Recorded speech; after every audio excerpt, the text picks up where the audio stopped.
Warning. The following podcast contains adult themes, explicit content, and controversial ideas. Viewer discretion is advised. This is MindRaid with the Koch brothers.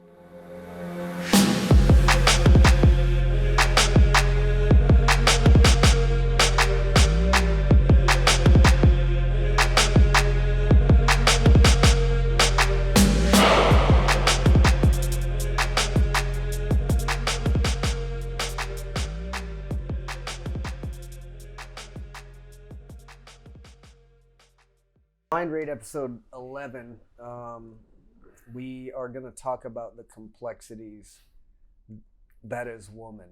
Woman. We have to pay homage to the greatest women in our life first so that people don't think that we're pieces of Sexist. shit. Right. Sexist. Yeah. They put an ism on it, put a label on us.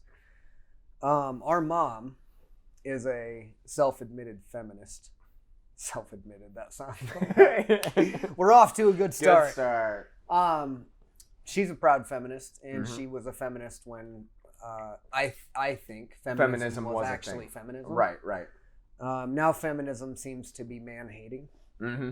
I've heard this from multiple feminists, but she was a real feminist. She just wanted equal rights. She wanted equal pay for equal work. Mm-hmm. Which is things that I have been raised to feel is very, very important. I don't know about if that translates to being allowed to be a firefighter or reducing the standards of a firefighter because a woman chooses to do this.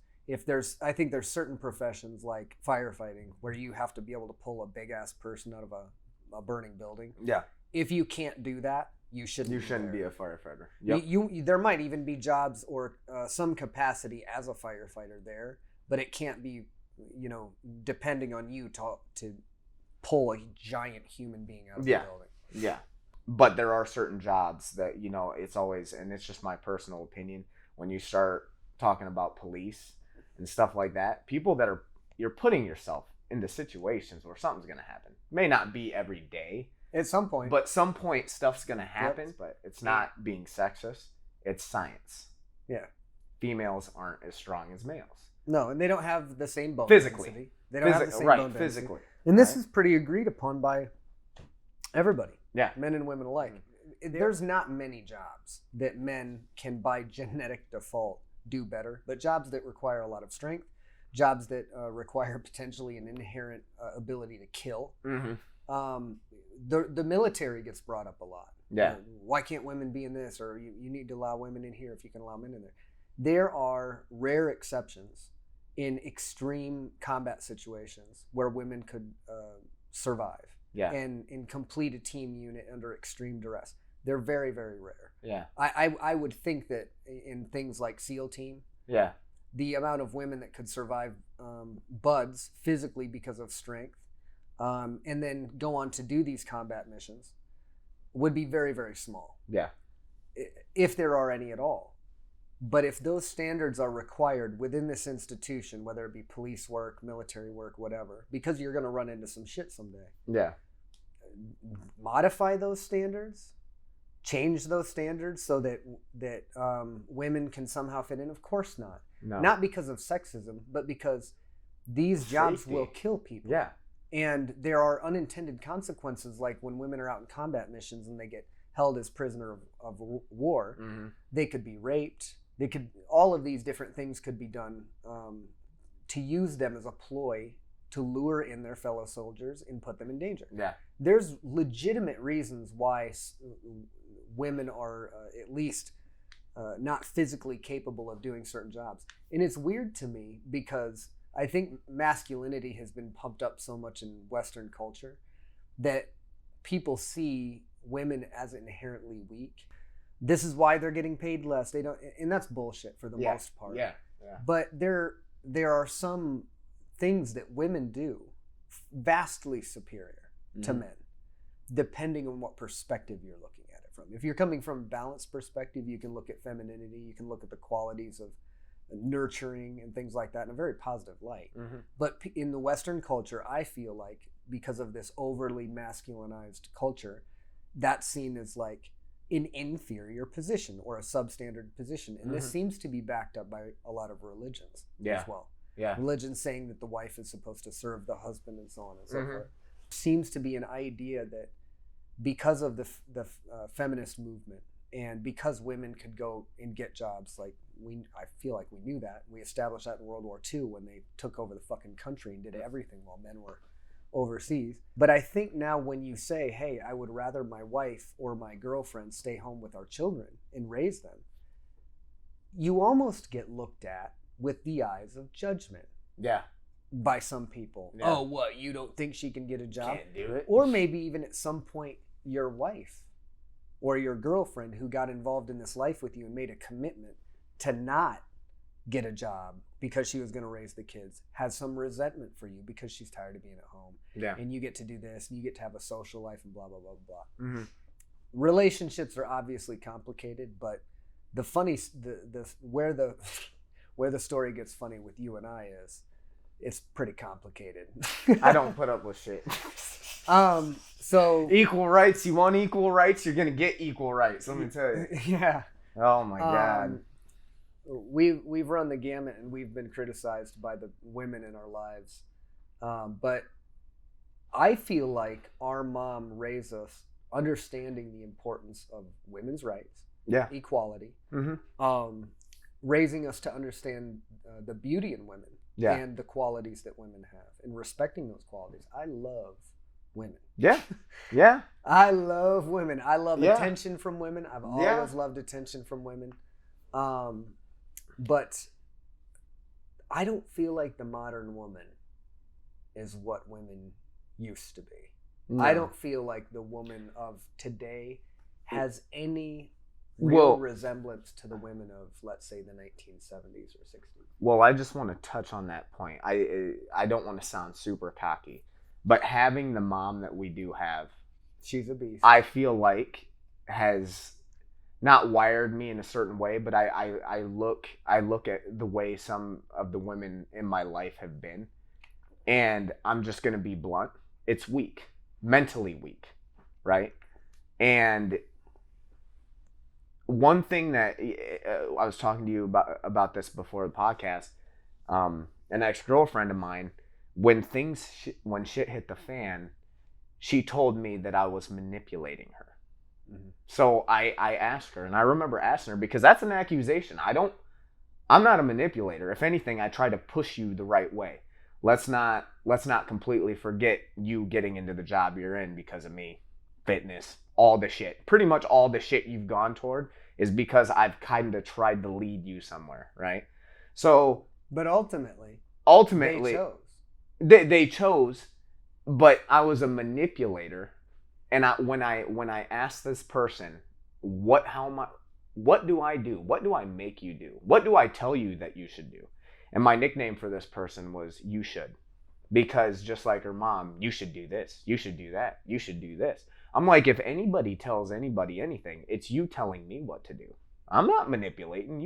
You can do whatever the hell you want to do. But I look at parents. All right, this isn't just a female thing, but I look at parents. I look at my mom, and then I look at this person's mom, and it's light years. And I like I said, I don't want to be cocky. I don't want to be talking shit and bashing people all night. But when person I'm with knows both characters, I think deep down they know what the fuck's up. I think they know, one, I'm not a manipulator. I'm trying to open your mind the best I can do. You thanked me for it, right? Oh man, if I never met you and Kim, literally out of her mouth, if I didn't meet you and your brother, you guys have opened my eyes. Okay. So where am I a manipulator, motherfucker? Like, I take offense to that. So I'm happy that we have the mom we have because, like you said, the women of today, I think, are more sheep in a sense. Well, I think society. The men are too. Our mom raised us to be complete lone wolves. Yeah. Right? She raised us to be confident, independent. She when you're raised like by a woman like our mother, you're going to see right through bullshit right away. Yeah. You're going to, when somebody comes up talking that trash and being fake and putting on you're going to see right through that fucking shit. Because mom was transparent. Yeah. She let you know what she thought. Yep. We get together, or we have gotten together historically with women that we're attracted to because they're strong, but they're not quite as strong-minded as we are some of the time. Some of these women they're not. Yeah. And we get called manipulative or manipulators potentially. And I don't think I've been called that. Maybe I have. Maybe Koch has called me. But here's what I do. I do whatever the fuck I want. That's what I do. Yeah. I do whatever I want, and you do whatever you want. And you and I both, we are not going to tell you what to do. If I'm in a relationship with a woman, she can do whatever she wants. Yeah. She can go out with her friends whenever she wants. She can go out by herself whenever she wants. Courtney wanted to go to Cambodia. Cool. That's awesome. Yep. I wish I could go, but I hope you have a great time. Yeah. She wanted to go to, I forget where. Peru. Mm-hmm. Her friend hit her up, her old gymnastics friend hit her up. Hey, you want to go to Peru? Yeah. Hey, I'm going to go with so-and-so to Peru. Oh, okay. That's awesome. That sucks. I want to go because Machu Picchu, and I want to do DMT in the forest with some kind of super tribesman. But have fun. Yeah. And she did. Never. And she's even admitted to this. Yeah. You know, that I've never ever told her what she can do, who she can be with, ever. She's a free soul. I'm a free soul. Yeah. That's not easy for people these days. That people aren't that. Well, not people, but for the majority. You know, my last relationship, a lot of the flack I got was that I didn't hang out with this person's parents enough. Granted, I saw this person's parents more than I saw my own fucking parents. Now, this is where you see the difference in parents. You have this person's parents coming to them and making it a thing. Making it a thing where, well, Erik didn't come. Yeah, sad sack, right? Erik didn't come. Yeah, I got shit coming. I got shit coming up, motherfuckers. Like, what the fuck do you think this is? That, like, if I got a fight coming up and you go to Lake Okoboji and that's your summer trip, and unfortunately I never got to go. I always had something going on, right? I got a fight coming up. I'm not gonna go sit on a beach, relax it up, drink some margs while somebody's training to kill me and rip my head off. And you don't have to be a fighter for this. Common fucking sense, motherfucker. There's a reason why you don't do my fucking job. Well, there's a reason why. So, on top of that, I'm getting flack. And the parents, I'm a little bit more on a rebel side, right? I understand that. I'm not perfect. But I'm more of a loner, like our mom is. We're pretty perfect. We're perfect. Well, no, not at all, man. I'm a head case sometimes. I got my issues, right? I do too. But I noticed every single time it was an issue with her parents. And when I asked her, I'm like, how many times do my parents throw a fit about not seeing you or me? Never. Not once. Nope. Out of 7 fucking years, not one fucking time. Yep. She barely saw him. She didn't want to go out of her way. Yeah, we should go to your parents' house. No, motherfucker. You want to go drink with your parents, right? Because your parents live for the fucking weekend. So you want to go drink with your parents. Go drink with your parents. Don't get mad at me that I don't want to do that all the fucking time. Yeah. Well, you know, don't insist that I do. And make that's a problem. Right. That's a problem. I'll go to Courtney's mom, Cheryl, is so awesome. She's so legit. Welcome this tattooed older dude. Yeah. She comes from a conservative family. She didn't have to be nice. And she did. Right. And she accepted me, and she's been absolutely amazing. But not everybody's like that. No. And coming from a totally different walk of life. Mom was a bodybuilder. She understood discipline and athletic discipline. So would she insist that you have to come on a trip to adventure? No, she never will. ever. Well, She'd and in never fact, make you feel guilty for making a choice on your own. and if you, in fact, to this day, if you ask mom to do something, does she sugarcoat it? No. If she don't want to do it, she goes, no, I don't want to do it. No. There is No, I don't think so. All this bullshit people think, not only women, but guys too, people think you've got to kind of like work your way around shit. Mom's blunt like that, and I'm so used to it that I actually respect the hell out of it. It doesn't hurt my feelings. Hey, Mom, you want to go on a walk with Amelia and Hulk? Nah. Okay, No. Cool. I'll hit you up, and I'll see what you're feeling like tomorrow. Thanks for keeping it real. Yeah, Mom. man, keeping it fucking real. So doing what the fuck she wants when the fuck she wants to do it. Yeah. And liberty is and always has been and always will be a big thing for me. Yeah. I like the idea of having a partner in my life. Yeah. I like the idea of growing old with somebody and experiencing these things and having a stronger connection, because if I've learned anything at 40, it's that all of the other shit is pretty fruitless and fleeting, and it doesn't really mean much. Yeah. You can go out and get as much ass as you want. The end game is to find somebody who's just like the one, you know what I mean? Yeah. And I think a lot of people do that way too early. Too early. They don't even know who they are until they're in their, I argue, late 20s, 30s. Yeah. Yeah. Maybe. Yeah. Maybe you don't ever know. Maybe you just keep, every 10 years you're like, oh, I thought I knew. But I don't like the idea of getting into this life, basically team with somebody. And I don't think people think about it like life partnership, team. I got to get into this thing and stick around with them for 50 years. And I'm not going to be able to entertain any of the hundreds or thousands of people that I meet in my lifetime. One of the absolute most direct subjects I can speak on is I've never believed in monogamy.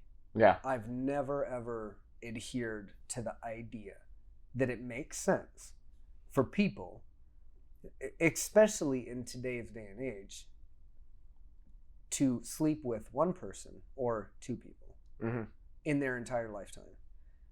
Marry somebody at the age of 20 and go another 60 years to the ground. Yeah.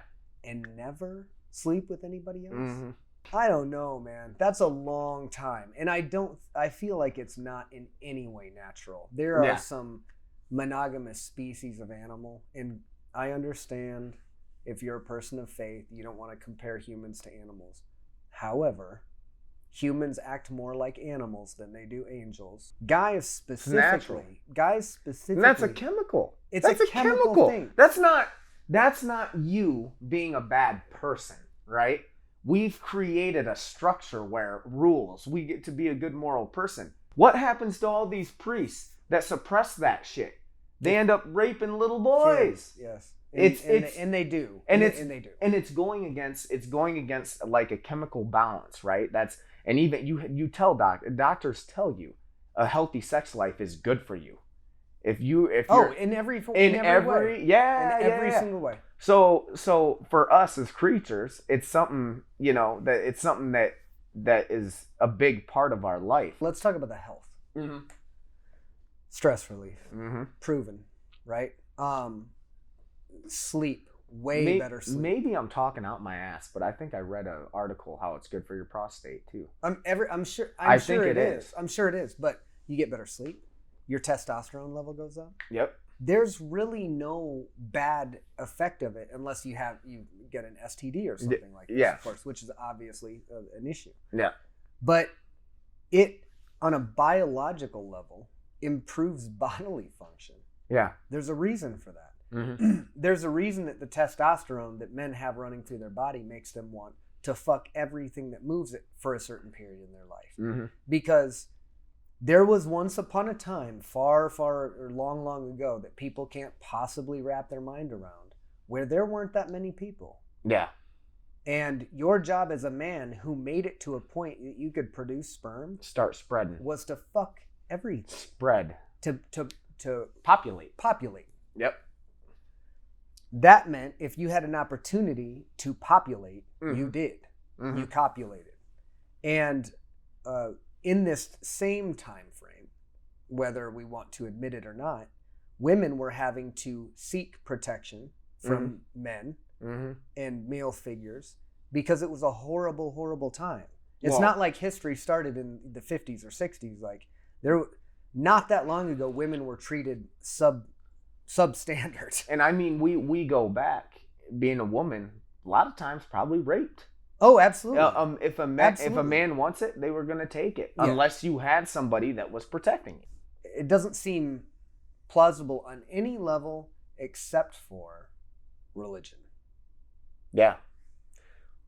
A man-made construct. You were talking about religion. You were talking about the suppression of sexuality. Yeah. Specific to the Catholic Church.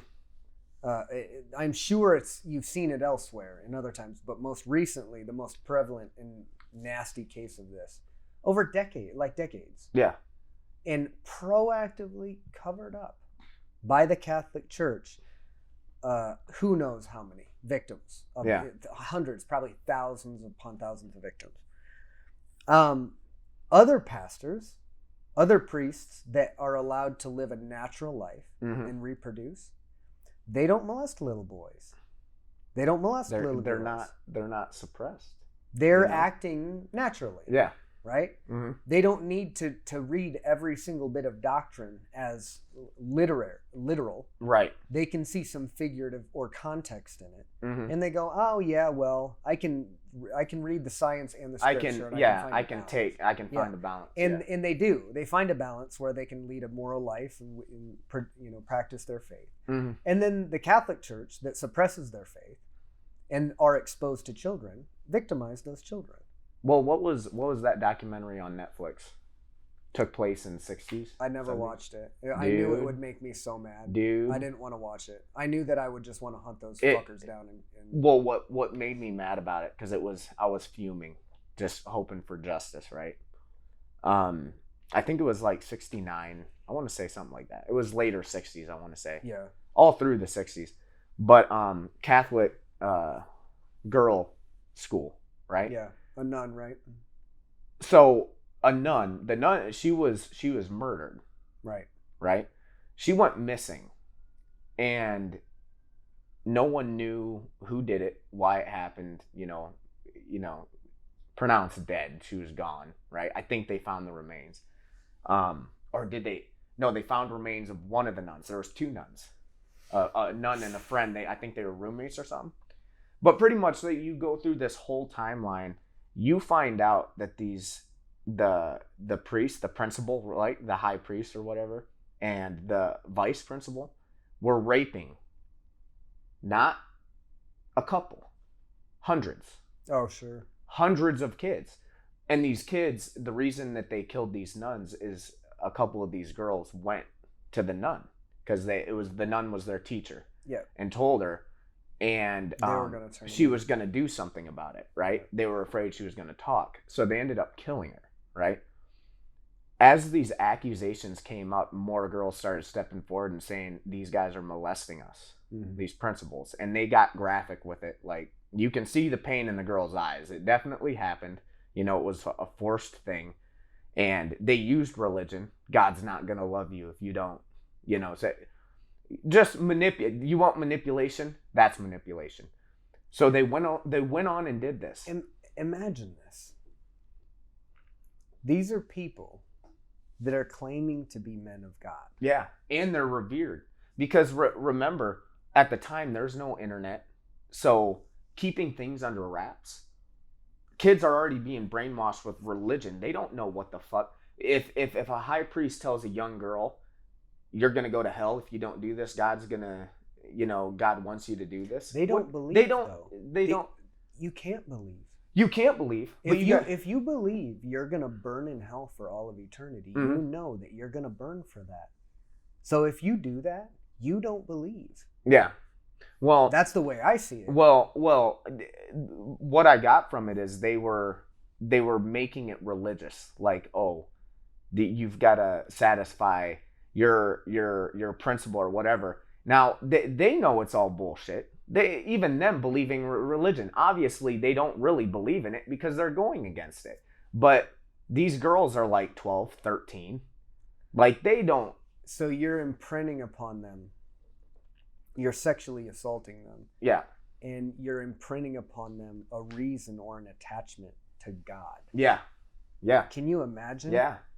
If there is a hell, you're absolutely going there. Yeah. That. Absolutely. Yeah. Which is why I contest it. You would never willingly cast yourself into eternal fire for all time for any piece of action. Right. Whether it be criminal or otherwise. Right. So these people can't possibly believe in what they're preaching. Right, exactly. They're utilizing their position of power to rape prepubescent kids. Yeah. So the biggest thing that made me mad, like, that infuriated me. But what I couldn't believe is when accusations started coming up and more girls were stepping forward. They didn't fire him or make him go through the judicial system. They moved him. They moved him to another school where he did it even more. So what made me super mad about this is because now we got technology. In the late 2000, I want to say like 2014, they finally had all this evidence. They built all this evidence. They went back. They got it. They got all these people against them. But they were dead. One of them died like 10 years before, and the main principal guy that was like orchestrating the whole deal died the year before they could convict him. So he lived his entire life getting away with raping hundreds. A serial rapist. Yep. That was looked at. Through you're a priest. You're good. You're holy. He used God. Mm-hmm. And it was infuriating. And I remember thinking, I was pissed when it ended because I was thinking, they got these motherfuckers. Nope, they didn't get it. And I told Luke, I was living with Luke when I was watching this. I'm like, I'll tell you right now, if I had a time machine, the way I was feeling, if I had a time machine right now, I wouldn't go back. I wouldn't see someone I want to see or, some positive. I would go murder the fuck out of them, and it would be brutal. Yeah. Well, and this is the thing. There's going to be people out there that say, well, God will get him. No. That's not how it works. Look. Yeah. Maybe he will. Maybe he won't. Yeah. But people like you and me deserve to kill motherfuckers like that. Yeah. Yep. Or if I have any yin and yang, any balance of peaceful warrior, but violent exterminator. Yeah. If we do this and we put ourselves in situations where we're being strangled and stretched and punched and kicked, and we do it to temper ourselves and humble ourselves so we won't victimize the innocent. Yeah. Maybe the dark side of that should be people like us should get to victimize the guilty. Well, and it's I would. This is so against everything that I'm about, but I'll beat that guy to death. Yeah. It's an old man. Yeah. I'll beat him to death. Oh yeah. For that. Yeah. Just so that these victims can know what's up.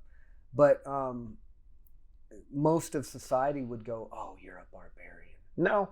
I'm not a barbarian. They're a barbarian. Well, and this gets to a point where it's a fight.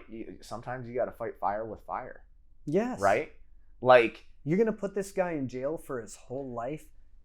What, 2 years? Yeah. Or 20 years. Who cares? Well, and not only that, with the way our system is now, if you got money or you got pull, you're gonna get out. It's all a money game. Hashtag Epstein. Right. And I'm fucking waiting for that. I don't know. I don't know if I am. I'm waiting. The bodies that are in charge of this thing, the FBI. Yeah. Right. I mean, come on. We have people, apparently. Yeah. Untouchables, royals within our culture at the highest levels. I can't see how I can expect any government body of any kind, whether they be investigative or anything, to actually pull this shit out if it's legit. Well, and what I think is going to happen, because I think it's a damned if you do, damned if you don't. If that list comes out, people are going to lose it. They're going to revolt You think the civil unrest now with the Black Lives Matter is bad? Because this now maybe doesn't have everybody's attention, but there's a lot of people, especially with the internet, sharing this shit. And that's why I keep putting it out, because I'm like, guys, a list comes out and you got a bunch of our high ups on that list. It's time to overthrow. You know what bothers me about the list? That it's still not out. It should have been out. If these people have the power that we think that they do, Yeah. to get somebody murdered in a high security prison, Yeah. they can change paper. Right. So this is what my thought process. This is what I'm expecting to happen. The actual list isn't going to come out. No. There'll be some sacrificial lambs. They're not going to pull what they did with Epstein and kill her, because people are waiting. They know if she dies, she's in the same prison, I think. I'm pretty sure she's in the same prison. They even announced she's on suicide watch. Of course. Right? If she dies, that's a green light. If the real list comes out, that's a green light. Either way, I say people revolt. That's the time to go. I think a fake list comes out. Yeah. If a list takes this long. Or the list, if they do have high ups, they're going to be celebrities, and they're going to be people, not people of power, not people that are controlling our government. Sacrificial lambs. Right. There will be people that'll take the fall. That's what I think is going to happen. And those people will probably name names. Yeah. Of people that didn't take the fall, but nobody will believe them anyway because they're pedophiles. Yeah, exactly. Well, it'll be interesting to see how that unfolds. But the thing with monogamy is my thought on this always was, and most people never saw eye to eye with me on this one. I thought monogamy 2,000 years ago, easier to do. You're not packed together. You're not seeing all of these different options. And at the time, you're still getting a moral structure, right? You're trying to progress, I guess, as a race, right? So I get it at that point.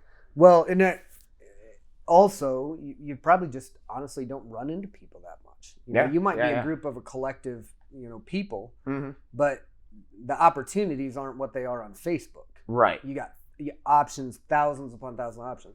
That doesn't mean that you can just go, or you should just go bang everybody that you possibly can. But it doesn't not mean that. Yeah. It doesn't set any kind of limitation. Mm-hmm. It seems like sex now is shamed constantly. Yeah. It's constant sex shaming all the time. Mm-hmm. And if, women have been dealing with it for a long time. If women sleep with a lot of people, she's a slut. Right. If a guy does it, he's the man. Right. Which I don't really think that's really the case, but you have that in our society, and my thought behind it was always this: I want to have freedom. I want to have liberty to do whatever I want. Yeah. When I'm in a relationship, that doesn't mean that I'm going to be always trying to seek other things. But for the longest time, I withheld. Why would I want to be in a relationship with somebody who's going to proactively limit my options in any way? Right. Why is it not possible where a relationship exists where two people can support each other, they can do whatever they want, but they agree to be in this partnership and life together forever? They're not going to entertain a second or third wife or any crazy, polygamous numbers or anything like that. Yeah. But every once in a while, they want a hall pass. Which I just watched. Which is a great movie. God, it's a great movie. They want to have no rules. They want to be able to go hook up with people every once in a while. To me, this is super controversial for people to hear, but I think that's a healthy thing. I think it's healthy to have interaction. I think it's healthy to feel invigorated by meeting somebody new and potentially sleeping with somebody new every once in a while in your life. Right. And not committing to one person for years and decades. And I think this happens in a lot of relationships, not necessarily even with kids, just in relationships. It's like the running joke, right? Girl will give you head until you get married. And then she don't want to have any part of it. Lure you in. That's strange. That's really weird to me. But it never made sense to me that human beings, with all of the complexities of the social interactions we have over 80 years sometimes. Mm-hmm. We're just going to sleep with one person with the rest of it. It doesn't seem natural. Right. You have exposure to many, many other people. Why is it such a bad idea? Mm-hmm. Why is it so hard for people to swallow that I can be in a relationship with person A and we can be out on vacation somewhere and I can meet person B and sleep with them and I'm not in love with that person? Right. And she might not be in love with me. They don't have to be. We don't have to be. Right. We can have a fun little memory. Females, it's more of an emotional connection. I feel absolutely. It's more of a, like you said, if you're banging other chicks, I think the girl's afraid they're gonna lose you or you love them less, right? Because they're not giving you what you want. Us being guys, testosterone. What does testosterone do? Even old people. Why do old people take testosterone? Old people don't take testosterone to fucking pump up in the gym and get fucking huge. They take it for their libido. They take it because they can't get hard anymore. That's what. Then when the testosterone starts kicking in, it's not, and this is going to sound shallow, but it's the way it is. If any guy tells a female out there listening to this that they don't want to bang other chicks or they don't look at other chicks and want to bang them, they're full of shit. Yeah. And they're liars. Well, so let's talk about that. I don't think a lot of women, and I could be totally wrong on this. I might not have the appropriate perspective. There's some women out there that have very hungry sexual appetites. When you're a teenage boy and then a young man or even a grown man, the thought of sex is so distracting and so frequent that it's a pain in the ass. Yeah. I've spent a lot of time thinking about how much time I've spent thinking about sex. Yeah. It dominates your thoughts. Oh, yeah. It dominates the male mind to a point that it's annoying. If women could jump inside the male mind, they would realize that if they would just let their man occasionally run out and get a little piece of side puss, their whole mental health package would be way more robust. Mm-hmm. If a guy doesn't have some kind of physical sexual satisfaction after they hit puberty for more than a week, they get edgy. Yeah, edgy. They get really edgy. There's a reason why professional fighters for many, many years, whether it's based in science or not, have chosen to abstain because it makes you very aggressive. Yeah. And there's been other fighters that have said, and other athletes that have said, no, that's bullshit. Fucking increases testosterone. It makes you loose. There's arguments either way. Yeah. But when I don't have sex for a certain period of time, I get very edgy. Irritable. Very irritable. Yeah. Very distracted, staring at ass all day long. It's incredibly animalistic. Yeah. I do not feel it's the same for females. Mm-mm. I feel like what you said is more accurate. Our instinctive urge on a core instinct primate level, whether we're primates or just animals, not getting into that theological discussion, is to procreate. Yeah. Is to see a woman, have sex with that woman. I see another attractive woman, I want to have sex with that woman. Doesn't mean I want to be with all of them. It makes sense when I get older to have one of these women that I've met along the years that's going to accompany me into old age. Yeah. But I don't think that's the way it's supposed to be naturally in the beginning. I think in the beginning, you have men looking typically for the youngest female possible, the youngest breeding age female, and people are going to chew us up about this. Yeah. Speaking about this, they're going to chew us up so bad. But I'm talking truly instinctive, primitive level. Yep.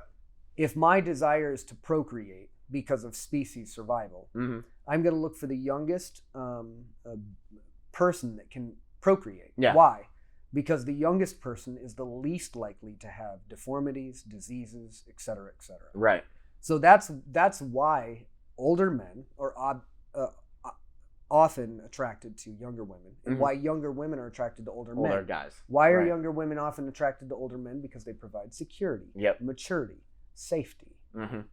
So the instinctive urge of females, not all, but some, is to seek attention and eventual acceptance by one male that will guide with them and walk with them and support them through life. That woman will still wander out of the cave and get dicked by Bob the caveman down the street or down the mountain ridge. every once in a while, but not often. Mm-hmm. She likes Tom. Yeah. And Tom's brings her meat all the time and doesn't club her over the head anymore with his big caveman club. He's a pretty nice dude. But if she gets away, she's fine. But while he's out there getting the meat, he'll fuck everything that he comes upon. Mm-hmm. Anything that he can, anything that he sees as attractive, he'll reproduce with that. Fast forward, we haven't really evolved that much. No. Now we have Tinder. We don't have, and think about this. 500 years ago, I don't know what the population of Earth is. We should look it up. Not it's even way close. Less than it is now. Let's say you live in a village, and there's hardly anybody there. There's very few people there. There might be not any people of the opposite sex, or if you're attracted to people of the same sex in your community that you're attracted to, and then some new family moves to town. And Betsy Sue walks by, and she's the most beautiful thing you've ever seen. You don't see Betsy Sue on Facebook every day. Right. You barely see Betsy Sue. Yeah. You might see Betsy Sue like once every 6 months, once every year. So once you see her, you have to make connection with her and contact, communicate with her. You don't have a lot more options. So when you see somebody like Betsy Sue, holy shit. Yeah. You don't see those every day. Right. Now you do see them every day. You see them every hour, on the hour. They're all over. And the ones that you see on the hour expect you, after a few dates, to start making strange commitments to them. So let's talk about the plethora of women out in the Tinder universe. Okay. That are 20-somethings, maybe even 30-somethings. And some of these women and men are out there and they're looking to date, and some of them are out there and they're looking to hook up, and it's whatever. It's not judging anybody. Yeah. But it seems like this constant need for validation, looking for this perfect man, right, leads them down the wrong path sometimes. Yeah. And the same old victim story over and over. Right. Well, and so we'll definitely touch on that and how social media. Oh, Erik's jumping in. He's been waiting on how social Springboard. media changes the game. Like for the better and the worse. 50 or 60% of divorces have something to do with Facebook. Oh man. Well, and I wasn't married, but I can tell you 100% right now, the demise of my relationship was social media. Oh, you're not alone. Yeah, social media. There's millions of people. So, and then a girl that I was talking to recently, not dating. This was the story I want to tell. Not dating, not in a relationship, how social media completely destroyed that. But I want to go back and I want to say, I don't want to toot my own horn, but I've been with a lot of women. When I say been with a lot of women, I've slept with a lot of women. How many relationships have I been in? Two. I've been in 2 relationships. So when we talk about females thinking that fucking is like, you know, the end all, or they don't love me anymore, it's bullshit. It's bullshit. Me, if I'm going to be in a relationship, I don't just jump into... Now, a lot of females do this because they do get slut shamed, right? A good way to hide your tracks or not be known as a slut is just date a guy, break up with him, date another guy. As long as you're dating, well, of course, you're having sex. You're dating them. That's your mate, right? So there's a lot of... But if you fuck somebody 3-4 times, you ain't dating. You're not dating, right? The demise of my relationship, okay, regardless of, you know, actually doing anything or committing to anything or, you know, doing any physical acts with this person, my ex found a bunch of messages on my Facebook. Now, I'm a fucking idiot. I was entertaining it, but going back to what we said, being a guy, fuck man, if there's hot ass and they talk to me, I'm going to talk back. You know, I'm sorry. Dude, I'm sorry. They're going to kill us. They're going to kill us. I'm being honest. Hey, and this is one of my biggest pet peeves. This is one of my biggest pet peeves. Now we're getting into it. One of my biggest pet peeves is females will bitch so much about how they want an honest guy. You don't want an honest guy. That's correct. That's bullshit. That's correct. You see it on the Tinder pro. I like trustworthy people. People that... Well, here's the thing. I can still be a piece of shit. And if I'm honest with you, you're going to fucking hate my guts. Yeah, and you're absolutely right. I'm glad you brought that up, because people generally, the hatred that we have received individually and collectively, you and I, has come at the hands of transparency. Yeah. It's come at the hands of honesty and brutal honesty, and we got that from our mom. Yeah. Which is crazy to wagon wheel it back to that. But honesty is not what they're looking for. Most of them. Yeah. There are some true alpha women out there. Yeah, there are. Just like there are some alpha men that they do want it, and they celebrate it. And kudos to them. To me, those are the hottest women to me. Right. Those are the women that I'm like, whoa. When it came to this deal, right, I got caught, and I didn't deny it. I said... Yeah, I was looking at the titties. I mean, shit. Yeah, hey, you got me, right? She sent me birthday titties. Right, got me. This deal that happened, I know sat with her for a long time, because in all the disputes we've gotten in the years between, it's come up. Yeah. And it's even when our relationship was in a good state, I'm smart enough to know when she'd bring it up joking, I knew it was bugging her, right? So I mean, you're still bringing it up. Right. So it got to a point in our relationship, honestly, best our relationship had ever been. Me maturing, especially after Dad died, I said, okay, I've spent a lot of time with this woman. Like, I can't do shit like that to her anymore. Right. You know? I remember you telling me that. And and I told her, and through this, and I got proof. I got proof in the messages. Oh, social media, right? You know, it's there forever. I got it. I got records of it. When we got into it, those came up. But what happened was I was watching Walking Dead in our bed, and she went through my phone. And she felt like going through my phone because she says there was a distance between us. Now, the distance, where I will agree, is I'm a night owl. She got up early, right? Yeah. So at night I'd be up. She wants me laying in bed with her, right? Well, there are certain things I do, and I'm not going to give them up. I'm my own person. We can do this thing together, but I'm my own person. So she caught this, and this other woman decided to send me, you know, things that I didn't ask for, but sent me these pictures and these videos.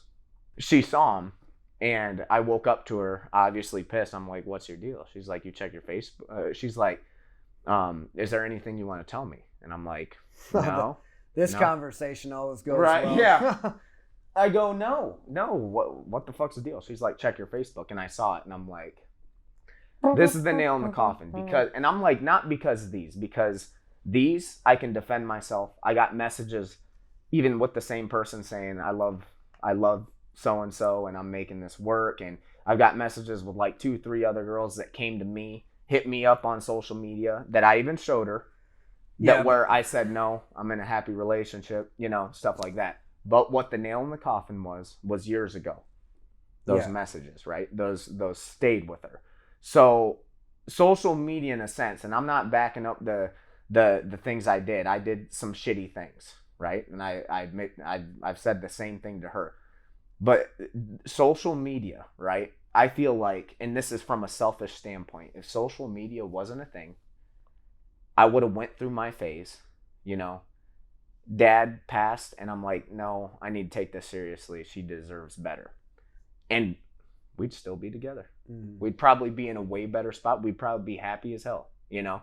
So social media, and especially nowadays, people live so much in social media.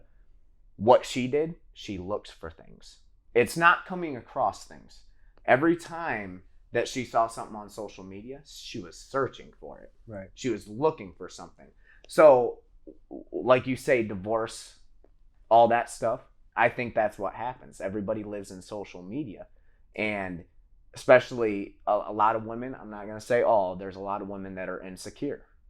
Right? I mean, so many. So many that are insecure. They're going to look for something. And it may not be as bad as actual cheating. It might be a conversation with a female that's completely fine, but they will build it up as something romantic you are doing with that person. So it's very hard in this age to keep things together with social media, I think. I always said, and I always told my ex, if I didn't fight and I didn't need social media, I wouldn't fucking have it. Yeah. Wouldn't fucking have it. It's a platform for all kinds of shit, good and bad. More on a lighter note, that's more depressing. I don't want to depress everybody with my stories. This is a funny one, okay? So I meet this girl on Tinder. Bombshell. Just bad Betty.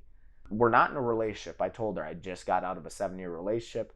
I'm not jumping right into another one. Like, if anything happens, like, it's going to be a while. And I said that. That was the forewarning. And she went, oh, okay. Yeah, oh, at the okay. time. Yeah, Honeymoon sure, phase, fine, right? Yeah. Yeah. Oh, yeah. No, I understand. Hey, I'm really open-minded. So I understand that. So we hang out. Granted, I'm driving to Des Moines and you know this because I would tell you guys, I was gone every fucking weekend. I went up there, I think our thing was 3 to 4 months is this whole time we're talking. And she wouldn't come down. Her reasoning for not coming down was, well, I'm not going to come down if we're just fucking. And I go, okay. One, when I go up there, we don't just fuck. Are you insinuating that you're going to drive down here and I'm going to fuck you and then tell you to get out of my house? Right. That's insulting. Right. So now this is where the mind fuck comes, right? And even this girl to this day doesn't know what the fuck she's saying. I can talk circles around this chick and she's just oblivious. She wants to believe what she wants to believe. So I tell her, I'm like, well, when I go down there, you have no problem with me tearing that ass up. We'll literally sit in your room and fuck all day. You don't have a fucking problem with it, right? There is no, oh, I feel like all we do is just sex. No, you had no problem. And matter of fact, all the good times we had when I would leave, she's like, I felt really good about this weekend. Oh, I'm sure you did. Because you didn't have to do shit. You didn't have to drive. You didn't have to make that commitment. So this girl came down twice. Okay, so we talk about okay, I'm going to fuck you and leave, right? Every weekend I went down there, I'd go down on Fridays, maybe early Saturdays. I'd stay all the way through so I'd stay the night Sunday. And I'd even wake up early with her. She had to go to work on Monday. I would wake up, drive 2 hours back to then my day have to start, right? Sounds exhausting. It is exhausting. But I was like, damn, this is a cool chick. You know, political views, we see eye to eye on a lot of stuff. She's banging hot. It's like that butterfly feeling, right? Like, oh man, this is kind of cool. So I tell her that. She comes down twice. So I probably went down there 9 or 10 times, right? She comes down twice. Both times she comes down, not even for 24 hours. She's in like, and out. She comes later, a little bit later, hangs out, fucks me, stays the night, and then leaves early morning. Or fucks me and then leaves right after. And I go, so what you're telling me, right, is you don't want to come here if you're just fucking, but I'm not kicking you out. You're deciding to leave. But then when I come up, I got to stay the whole fucking weekend, right? I got to do all this shit. Granted, we weren't in a relationship. Mom met this chick. I even said, yeah, come meet my mom. Kind of giving her that, hey, we could work this towards something, right? She introduced me to some of her family, stuff like that. Still going. So we get to a point about 2 months in where she's like, she dropped the hammer on me out of nowhere. Everything's fine the way it is. Drops the hammer. Well, I'm not just going to keep doing this if we're not anything. And I'm like, well, I told you, like, we're talking right now. I like you a lot. Like, I want to get to that point, but got to wait some time. So there was some friction there. She got mad at me, yelled at me, didn't talk for a week. Okay? She wanted an official declaration. Right. You look, you and I both know I've told Courtney this. I've told every woman that I've ever been with this. Mm-hmm. And this is part of the truths that they don't like. The most important thing that I can give to you is my time. Yeah. Yep. If I give you time and I go if I drive anywhere for you, let alone to fucking Des Moines, and I hang out with you for 3 days, and it's chill and we're cool and we're having a good time, and you're telling me it's really good, and then you come into my place, you're trying to set some kind of expectation. Right. She's trying to reel you into being in a relationship. Yeah. She's trying to take control. And it's that silent control. It's that... Right. Who do you think I am? Yeah, well, and that's with my personality. I know what you're doing. And I'm going to call you out on it, and then it's going to make you mad. And it's going to be uncomfortable. It's going to make you mad, right? Yeah. So we go through this whole thing where we don't talk for a week, and then I'm just kind of like, bummer, but what do I... So she hits me up. Oh, you still think about me? Yada, yada, yada, you miss me? I'm like, you know what? There's a lot I like about you. I do. And like, we can work at this. But I explained to her exactly like this. Every time we get one of these risks, when I'm thinking relationship, I'm thinking red flag. Yeah. So we're taking 2 steps back. Yeah. So the only way we're going to go forward is you got to make some changes, or we got to come up about some changes we can do together to go forward. Because it's a waste of time. It's a waste of time, right? So regardless, even though I say all of this shit, we get back into the same shit we were doing before. Oh yeah, we're hanging out, we're having a good time, we're fucking yada yada yada.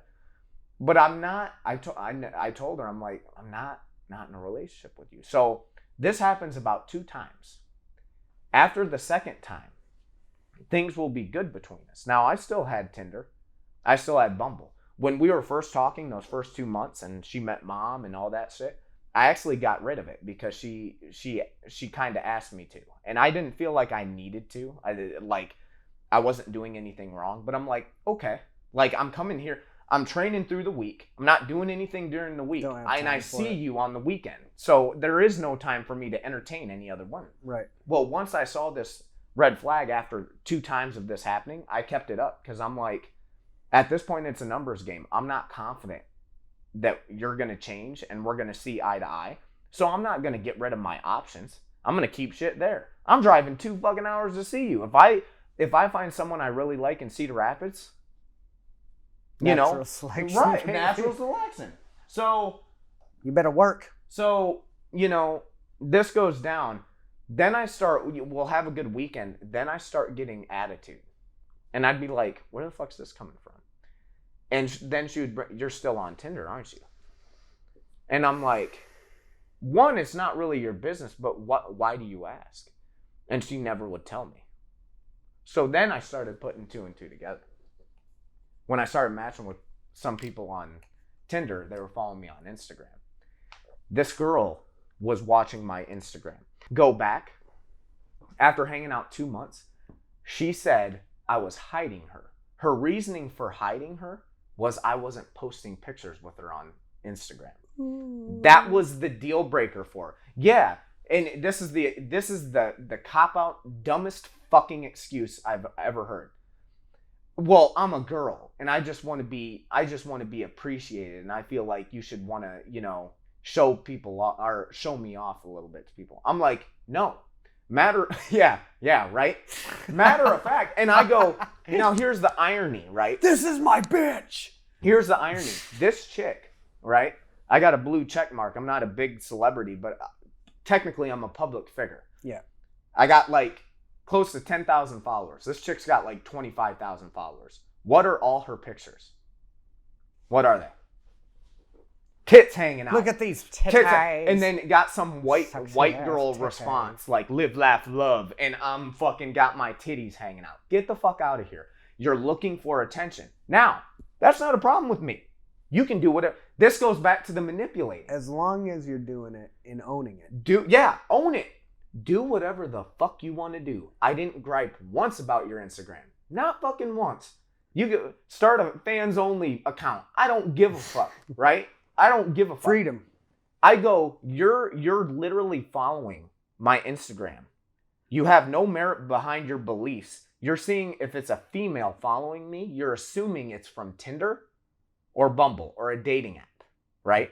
And then I go, person. Look at my Instagram. Is it all just shameless selfies? There's more political shit on there than there is anything else. I'm a vain person. I think I look good. I like to show it off, but I'm not doing it every fucking day. That's not every single fucking post. So I tell her this, and then she thinks I'm attacking her because she's posting all these selfies, right? So goes down to she does this a couple times, and we're still hanging out, we're still banging, whatever. And I'm thinking, okay, maybe she'll just get who I am and realize that I'm not trying to play her. We're just not dating, and you're not changing who you are, and I'm not changing who I am.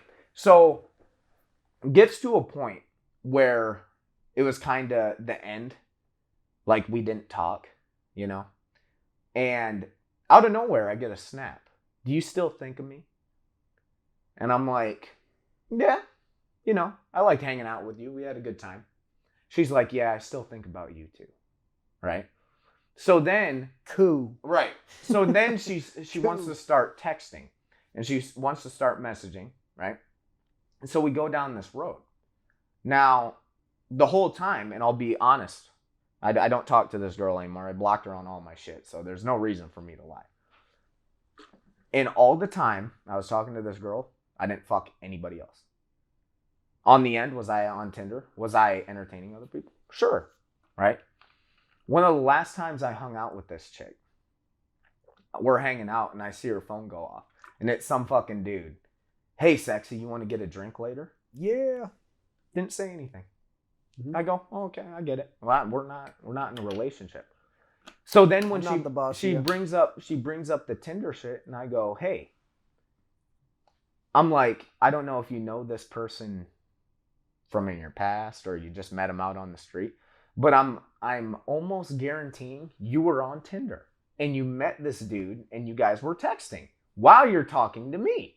So you are doing the exact same fucking thing you're accusing me of doing, but you're saying I'm a piece of shit and I'm treating you poorly. But you can do whatever the fuck you want, right? Okay. So that goes down. She goes, yeah, we weren't talking for a week, yada, yada, yada. And I'm like, it was the same thing for me. Same fucking thing for me. So then it gets to a point where this girl starts following me, and it was from Tinder. This girl starts following her. The girl messages her like, hey, do I know you? And they start to talking, and she's like, yeah, I matched with Erik on Tinder. And then the chick I'm talking to just goes nuts. I knew it. You're talking on. Here's the thing. I don't go and follow every guy, which they're all guys, because you're Instagram. I guarantee you're talking to multiple people. Yes. Now, the fact that you are going to take it on your own, someone you're not even in a relationship with, and you're going to start stalking people that follow me, that pisses me off. That's weird. That's weird. That's psycho, and that pisses me off. Yeah. Like now you're fucking with my shit, and you're giving me crazy vibes. That's why you are still single despite your your obvious desire to not be single. Right. So this goes down. She messaged me after we don't talk for a week and a half, and she's like, "You still think of me?" Yada yada yada. So then starts messaging again, and it's not crazy messaging, but message here and there. Yeah. Right. So then it comes to a point where there's a phone call. I don't know who called who. Maybe I was even drunk at the time. Maybe I called her. I don't know. Maybe like a booty call or something. I call her and we're talking or whatever. And there was a rift. We got in an argument and I started asking her questions, right? Because she started accusing me of the same shit. I'm a piece of shit and I'm treating her like nothing, all this shit. So I asked her, I'm like, okay. I'm like, well, I told you I haven't slept with anybody. I'm like, have you slept with anybody? She goes, silent. I go, and not even mad, I go, you did. You did. She goes, you know what she does? Yeah, okay, so I did. I'm trying to get over you. I go, so you're getting over me, yet you're still texting me, right? So our relationship has not changed. Our relationship is the same it's been through this course of months. So now you're calling the kettle black. You're getting mad at me for people following me on Instagram. When I go, you did the big kibosh. You actually fucked somebody. And I'm laughing at this. I'm not mad. I'm laughing because the irony. I'm like, You literally fucked somebody. And then her words exactly. Yeah, so I had sex with someone else. So what? I go, then I should just be fucking everybody and you shouldn't be a fucking Mad crazy psycho. Yeah. Right? That's why you still single. So I still had some of her clothes. She had one of my tank tops. I get on my alpha shit and I'm like, this bitch is fucking stupid. I don't care. I'm like, she's not having any of my shit. I'm going to go to Des Moines. I'm going to drive to Des Moines. I'm going to give her shit back. She's going to give me my tank top back. Boom. I go do it. She's trying to talk and I'm like, I ain't fucking having it. I'm not fucking doing it. Right? Yep. Take my tank. And I'm like, and my mistake was I did that. I had someone following me. Another Tinder date in Des Moines. And I was going to drop my shit off, and then I'm going to this girl's house because I'm going to smash. Hey. She's completely open. Two for one special. The whole time in this, I think she knew who it was because she always kept bringing up, you matched with one of my friends. And I didn't put two and two together. Even when I told you I was kind of psyched out about like how the hell she knows. Yeah. Where this story's going, you're going to know. She's doing deep field research. She did such deep research. And when I say somebody followed me, I would get a response or something from this girl in 15 minutes. That means she's at work refreshing my shit. So I call this chick and the chick's like, oh, I'm working right now and I'll be off soon. You can just come to my house. So then I go to this chick's house and this chick's phone. She goes, what's this? And shows me. And it's a message from person A. This person messaged this girl that I'm hooking up with about how she needs to get tested because, I'm a player. All this, the irony. I didn't sleep with anybody. This chick slept with somebody. I'm like, maybe I should because of your dumbass motherfucker. I don't know what you're doing. Yeah, so, she's casting judgment when she's the most guilty. Right. So she messaged this girl completely cockblock. Of course, the girl's like, I don't want to get into any of this drama. Yada yada yada yada. When it comes to how she knows this person, she doesn't know this person. This person's 6 years older than her, and she went to high school with her brother. But she justifies it saying she knows her. This chick has never seen her in person in her life. Right. And this is the thing. This is another reason that we get into trouble with the ladies, because when ladies get comfortable with us, mm-hmm. they start telling us what to do. And when they start telling us what to do, we immediately rebel. It's the worst thing you can possibly do. With us, it is the worst thing that you can possibly do. Yeah.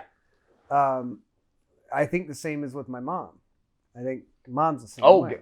Yeah. But I think she imprinted that upon us. And when somebody tells us no, when really anybody tells us no, immediately, I almost have to do it. Yeah. Now I almost have to do it. And if you're not open to an idea, if you're kind of closed-minded to an idea, and I feel like there's no rational reason why you're closed-minded to it, I'm going to be upset about it. Yeah. And I'm not going to be able to not talk to you about it until we resolve this. But I do want to make a point. Yeah. The funny point is, and this goes back, we said it before, but just to put it out there, us being the alphas we are, not only the sport we do comes from our mom, a female. Yeah. It doesn't come from our dad. No. Our dad was the opposite. The nurturer. Yeah. The nurturer, right? So this isn't some guy pound your chest shit. This is individual shit. Yeah, we were raised that way by a female. I think it's ultimately just individual liberty. We don't like being told what to do. We don't like it when people say, you have to change what you like and what's comfortable for you because of me. Yeah. Courtney, my wife, my second wife, she's very supportive because I'm supportive. Mm-hmm. She gives me all of the freedom to do whatever I want, and I really don't do anything. Yeah. I work in the gym, and I pretty much focus on her. But it's nice to know that I have somebody that understands who I am. Mm-hmm. And in the past, not with Courtney, but with previous people, when people tried to put limitations upon me, silently or audibly. I immediately put a wall up between Distance, us and go, yeah. you don't really care about me. Right. You don't really respect. I've been honest with you from the very beginning. And what I get a lot, when I was dating for a very brief period is, I would talk to women and I'd be like, look, this is what I believe. This is what I want. I just got out of a divorce. I'm not interested in a relationship. I don't think traditionally. I don't think like a lot of people do. I'm a lot more open-minded. Oh yeah, that's great, man. Me too. For like 3 weeks. Yep. For like 4 weeks. And then it comes out. Then it's, hey, where is this going? Mm-hmm. Well, I was happy when it was just going. Yeah, just now going. it's not going anywhere. Now I know what you're doing. Yeah, Right? and I feel like our specific issues are a lack or an inability to deal with people trying to give us orders. I feel like when I've gotten in relationships with women, it's about the 3-week mark. Yeah. Where they start doing shit like I was dating a girl one time, and I was at the gym, and I had like somebody preparing for a fight, something important. I think I told you about this. I was supposed to meet her at Brucemore. Yeah. For a balloon glow. Mm-hmm. I didn't want to go to this thing, but she was there. Yeah. We were dating. I thought we were gonna go hang out at her house afterwards, and it'd be cool. So I thought, I'll entertain this. I'll go sit and watch. It's chill. After I've trained, I don't really want to do anything. I'm running a little bit late. I got to go to my mom's. I'm going to grab a sandwich there. It's close, and then I'm just going to walk over there. But I'll be a little bit late because I don't have anywhere to park. Okay. And I come walking up, and this relationship was going on about 3 weeks. Yeah. And I felt like, I don't know if this is really going to go anywhere, but I haven't had any huge red flags.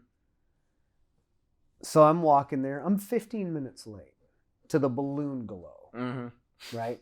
An event, just so everybody's aware, where people sit on the ground and look at balloons not going into the air. Yeah. Yeah. But they do it at dusk, and it's all pretty and all whatever. So I'm going to sit on the ground on a towel with people I don't know. Right. With one person I know and a group of her friends I'm meeting for the first time that I don't know. Yeah. Because of my past, my childhood was very, very introverted. I don't really like doing this. Yeah. I don't like going to places. It's not what I prefer to do. I'll do it because I recognize the power of connectivity and social behavior. But I'm going to meet 3 or 4 people that I don't know, which is exhausting to me. And I have to entertain my girlfriend at the same time. So I roll up. I'm like 15 minutes late, but I'm communicating this. Yeah. Texting, hey, I'm going to be a little late. Yep. I roll up, and she goes, and I went, it's over. That's it. That's it. Yep. And that was it. I knew right then, at that very moment, that it was never going to work. Yeah. That she was going to now slowly start encroaching upon liberties. And I had a choice to make when this happened, or when the little Pop-Tart came over and didn't want to watch my documentary because she was 19 and didn't need to know what the documentary even was about. And I was just like, not on the same wavelength at all. no. And so I changed it when the Pop-Tart asked me to change it. Yeah. I go, yeah, okay. And I changed it, and it burned in me. It stewed in me. Right. I was sitting there like fucking fuming. I'm like, this person's telling me I can't watch this documentary. I wanted to watch this documentary. So I stopped. Hey, can I ask you a question? Yeah, what's up? What's the, why do you want to watch the documentary? I'm 19. I shouldn't even have to know what capitalism is. And I shit you not, bro. It was one of the funniest moments of my entire life. I looked at her like, I'm not shitting you. And just out of curiosity, why didn't you want to watch Capitalism, A Love Story? I'm 19. I shouldn't even have to know what capitalism is. And I go, we have to talk. This isn't going to work. Yeah. Be gone. Yep. So I read this book, The Compound Effect by Darren Hardy. And Mr. Hardy had a mentor, we'll call him, that said, get a notebook, write down every single quality, detail, physical attribute, whatever, of your perfect woman. No, you're sparing. Don't leave no anything expense. out. Nothing out. Yeah. Hair color, fucking everything. Everything. Do they paint their nails? Like stupid shit. Right. But also major personality shit. Fill up this book with the perfect woman. And this guy's like, oh, this is pretty cool. I'm going to be able to, identify. You got a guide. I got a guide. And I slowly am thinking about it. I'm being mindful. What do I need? What do I insist upon? Because it's for life. Yeah. We're not talking about a little jaunt in the woods. If I'm looking for a life partner, I'm not fucking around with this, right? So he writes this down. And after I hear him tell the story, it becomes apparent that it worked, but it might not have worked in exactly the way that he expected it to. It not only helped him identify his wife when she eventually did come, but it brought his wife to him faster because he more quickly recognized the women that were not the perfect fit. Yeah. When she showed up and she was blonde, he went, nah, I'm looking for a brunette. Yeah. And she went, you're shallow. And he went, okay, I'm not wasting my time. Right. I'm looking for the brunette. Yeah. And you're not her. Now, does it have to be hair color? Of course not. Right. Most people would say ideological similarities or convictions are probably more important than hair color. Right. However, this is life. Yeah. Be insistent upon it. And he recognized right away when he dated a woman, went on a blind date or whatever, and it's, nope. Yeah. I don't want to be rude. This isn't a connection I'm interested in. I don't want to waste your time or my time, so I'm not going to. See ya. Yeah. And it's just polite enough and professional enough and early enough that they don't take much offense. And if they do, because they're insecure, they bark at you for a minute and then forget it. They're on to the next one. They got a whole inbox full of shit. Yeah. But he said when he did meet his wife and he saw her walk into the room and he had already internalized what he was looking for. The perfect mate, in my case, liberty-minded would have to be a huge thing. Yeah. Right? People don't do that. People go, oh, she's pretty. Right. Oh, he's so hot. He's like really important. Yeah. So he can validate. They don't think about 60 years. They don't think about the fact that if you find a perfect person for you, if you're one of the very rare people that can plan it or just happen upon it, that doesn't mean you're not going to have some shitty times with that person. Yeah. You're going to be able to work through that better if they're as close to perfect for you as possible. But most people, they go out there, they're like 20 years old. They meet somebody, they think I'm an adult now. So this is, shit, we've had a couple good years. This is obviously going to be good as long as I'm an adult. Like, you ain't even an adult yet. Yeah. You don't even know who you are, what your legacy is going to be yet. You're just starting in the world as an adult for the first time. But you're following a kind of a societal status quo. Get married. Yeah. Get linked up. Get connected to one person. And in our culture, in our society, that means monogamy. Because we were formed on Judeo-Christian values. But here we are, we go back to like Greece and Rome. And you have a totally different situation. You have bathhouses and orgy houses and all kinds of people fucking each other. And open-minded people about their sexuality. And now you have sex shamed. Most of the time the shame attached to is women. Yeah. Women are shamed because of this or that. I'm a whore, I'm a slut. But there is sex shaming for men as well. Yeah. But I think it's weird to live in this culture where we have the opportunities that our forefathers and our predecessors never had technologically. But we're still adhering to these ideologies written 2,000 years ago in stone, talking about you need to have just one partner. Right. You're being, if you're one of the unlucky ones, you're being screamed this doctrine in your ear. And then after the fact, you're getting molested by the priests that supposedly say that they talk to God. Right. I feel like we can safely procreate and explore our own sexuality without having to shame ourselves for it. Yeah. But in terms of our perspective with where women come into this, I feel like women's instinctive urge to land the guy, to land the caretaker, to fill that void in whatever she's looking for to validate herself, it's so overpowering to women. that within 3 to 4 weeks of something good that's going on, their need to put a title on it puts the very relationship in jeopardy. And this shit happens over and over. I've heard of this, and I've talked to women, and I've seen women in my life that have done this. Yeah. Tinder date after Tinder date after Tinder date, maybe hook up for a while. Persons get tired of them because they start getting crazy. Mm-hmm. Why haven't you got respond? I'm still me. Yeah. I can do whatever the fuck I want. Yeah. In the second, a strong man, a real strong man, not a pseudo strong man, but a real strong man, has a woman going, oh, you need to validate yourself. You need to justify yourself. This is what he's like. No. Nope. You're gone. Yeah. And I would assume a woman should and would do the same thing.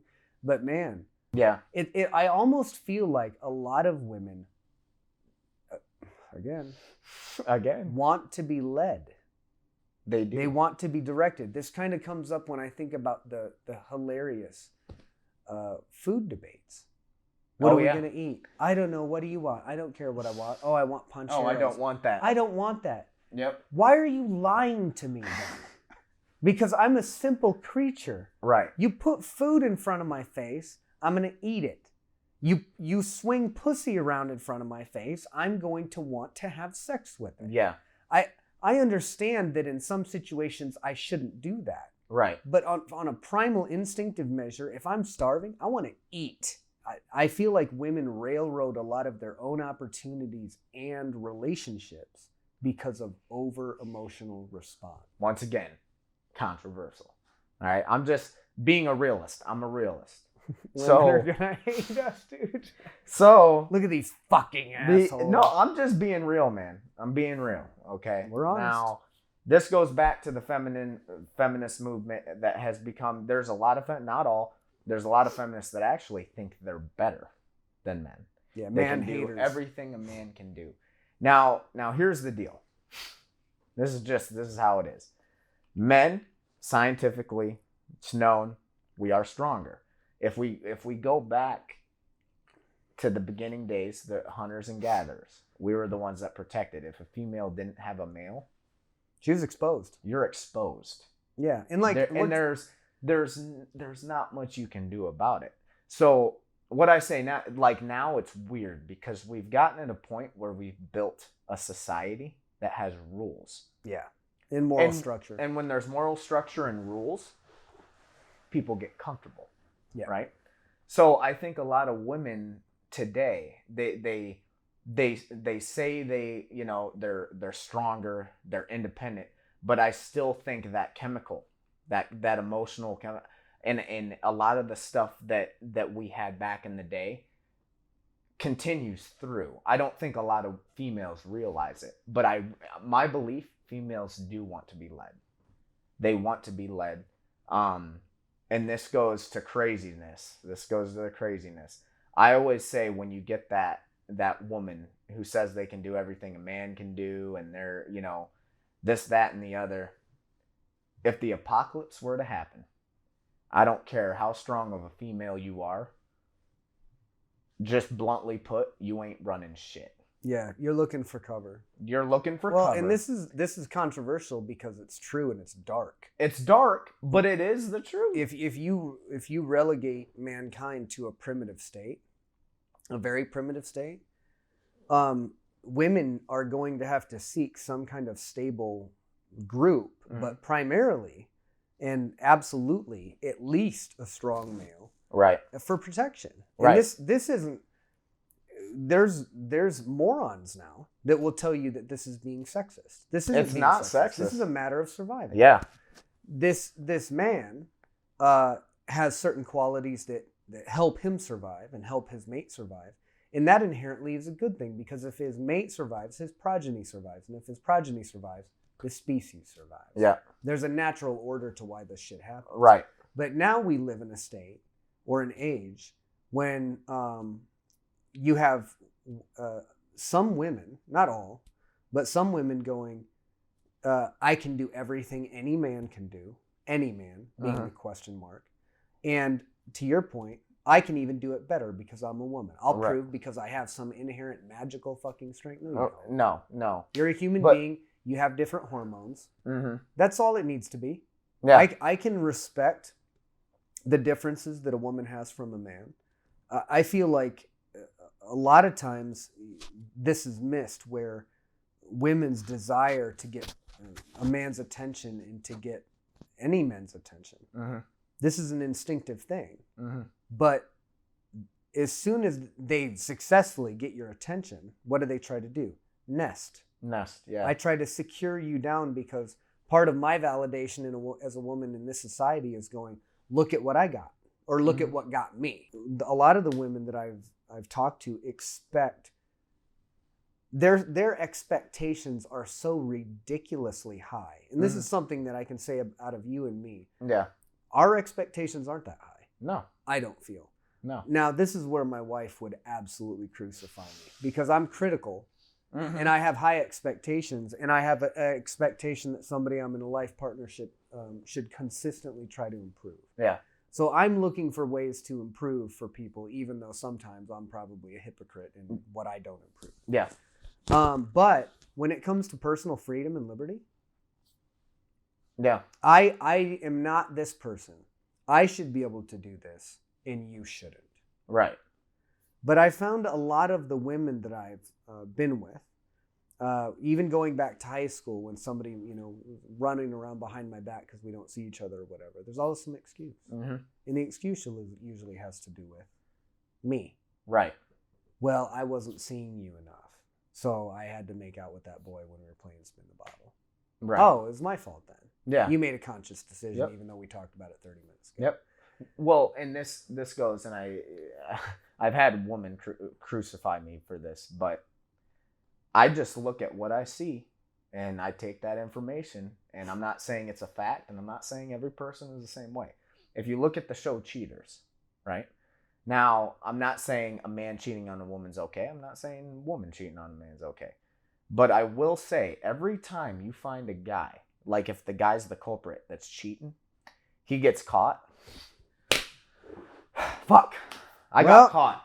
Here I am. They don't, not one episode have I seen the guy blame the girl. You should have been there more. You should have done this, that, and the other. Every fucking time a female cheats on a guy, she fucking tears the guy's head off. Like, she has the right? You weren't there enough. You didn't do this. You didn't do that. So I did this. You're this the is your reason fault. that I You're did the this. reason. You're It's the a reason that I made this choice. It's a cop-out. It's a cop-out. You're manipulative because you're so strong. They want control of you because they don't have control of them, in my opinion. Yeah. The contradictions. Yeah, I mean, I'm sorry. And this is emotion. Thank you. It's emotion. It's hot and cold, Yep. right? So shit changes, and they contradict themselves all the fucking time, especially when it gets heated. When you start fighting, there's no logic. There's no reason. They're going to get something in their head. They're going to roll with it, and they're not going to admit defeat. There were times I was wrong, but you know what? When I was wrong, what did I do? Own up. Admit it. And I'm like, I'm thinking about this, and I'm like, so this is part of my selfish me. I don't understand why you can't be in a relationship with this person for a long time, living with them, spending predominantly the majority of your time with this person. Mm-hmm. To me, that indicates love on a higher level. Yeah. Just the amount of time invested. Again, Right. the best, most valuable thing I can give you is my time, and I don't fuck around with it. Mm-hmm. Why can't you entertain some fleeting, fruitless pictures and video from some girl that looks good that you know, Mm-hmm. provided it's not dominating your relationship, Right. providing it's not dominating your time? Why can't a person do that? Right. Well, they can if they find the person that's open-minded open and for that. strong enough Right. to allow them to do that. Mm-hmm. But that doesn't happen very often. Mm-mm. Oftentimes what you get is the situation where people think that you are owned Mm-hmm. in this codependent bullshit, this codependent relationship where my happiness and my future entertainment depends on you. I can't exist as an individual and express myself as an individual unless I'm somehow with my husband or wife or relationship. Right. I can't do that shit. Yeah. I can't do the codependent shit. If I want to get on my bike on a Sunday afternoon, and I want to get on my bike and I just want to ride to Palo, yeah, I can go, hey, Kojo, I'm going. I'm going on a ride. All right, cool. Yeah. If part of this is because Kojo's cool and that's just the way she is. She acts more like, probably more masculine than most women. But another part of it, she told me recently, is because she knows that she can't control me. Specifically, she said, you can't control the Koch boys. Yeah. yeah. She knows that if she did that, it would cause more friction and more tension with me. It'd cause me more mental duress, and it would cause friction between her and I. It's not even worth the time. Right. She understands that I spend almost all of my time with her. When I'm not with her, where I'm at the gym. Right. I'm working out. Right. So she understands that if I need time to get away, if I need to ride my bike to Palo, or if I just want to go do whatever the hell I want to do for a few hours, or even go on vacation, she doesn't care. Right. There are a lot of women out there, and a lot of men as well, that would care. And they would go, well, if I'm not included. They're assuming something's happening. Well, this is the same thing with my ex. Even right before our relationship, she took a trip to Italy. Cool. Yeah. Have a great time. Like, for real. Have a great time. Guess what I'm doing? I'm at home. Juan's here before he moved here, and we're training because he's got a fight coming up, right? So, and I had a fight coming up, right? So, I'm sitting here training. And that's where when we talk contradicting and shit like that, I go, I can't name one time I've told you can't do something. Never. And guess what? Neither could she. So I go, where's the manipulation? Because you think I'm smart? Because she thinks me and you are masterminds, right? No, seriously. The puppet masters. Seriously. Yeah, that's the master what it was. manipulators. Bro, there was a time recently where our lease was up because her lease was still on, and she kept messaging me like there was no reason to. I get what she was trying to do. There was no reason for me to respond because everything was taken care of. Juan was here. She didn't need to know. Her lease is done. You're not with me. So regardless of if I fuck myself or the lease gets all fucked up, it's on me. It's not on you. Right. You're not on the lease. So there is no reason for you to be asking me these questions. So she sent me through Facebook. She sent me texts. All this stuff. I don't respond to any of it. She goes, I really don't want to have to get a hold of your family to figure this stuff out. Well, I just ghosted it because once again, you should be smart enough to know that ain't you the aren't right part way of it. to handle shit. Who did she get a hold of? Kojo. Yep. She thinks we're masterminds. My mom thinks she's a mastermind too. Because we're smart. Or I'm not going to be cocky or logic. I'm not going to be cocky because other people think we're smart. They're afraid. They're afraid to talk to them, and they're going to pass judgment on me. They're going to say I'm a manipulator, like I'm controlling your fucking mind. But we're not smart. I know many other people that are way smarter than us. Yeah. What we are is logical and honest. Right. And people don't want to hear it. People don't want to hear open-minded ideas. People don't want to hear things like me asking the question, why can't my brother be in a serious relationship with a woman but also get a side piece of ass every once in a while and still respect his woman very much? Yeah. Why can't she respect him because he spends 90% of his time? Why does she focus on the 1% that he chooses to go somewhere else? Right. If that's who he is as a person, if spending 1% of his time with this other person who sends him nudie pics, how do you think that girl feels? Right. She gets him 1% of the time. If she's cool with that, yeah, and he's cool with that, and girl back home is cool with that because she's logical and she understands that This individual person is not a cookie cutter fucking person. Right. They're not a piece of cardboard cutout just like everybody else or just like you want them to be or your religion wants them to be. They're their own person. And in this person's life, going out and getting a little piece of side ass or not adhering to monogamy for 60 years in whatever form that means, in our society now, that's totally demonized because it's weak. Right. Because our society's weak. Our society's preoccupied with ownership and insecurity. Why are women so upset at the idea of you entertaining other women? Own insecurities. It's because of their own insecurities. Their own insecurities. It's because they think that these women are going to steal you away. Yeah. And what that's going to do is make them feel inferior. Yeah. That's what it really is about. Yeah. Is it about your caring for you? Maybe. But I would argue it's pretty close to a split here. Right. If you leave, that's why people get so insanely jealous. And dudes do it too. Yeah. Dudes do it too. But I don't feel like you and I do it. I feel like I've told every person that I've ever been in a relationship with that I don't believe in long-term monogamy.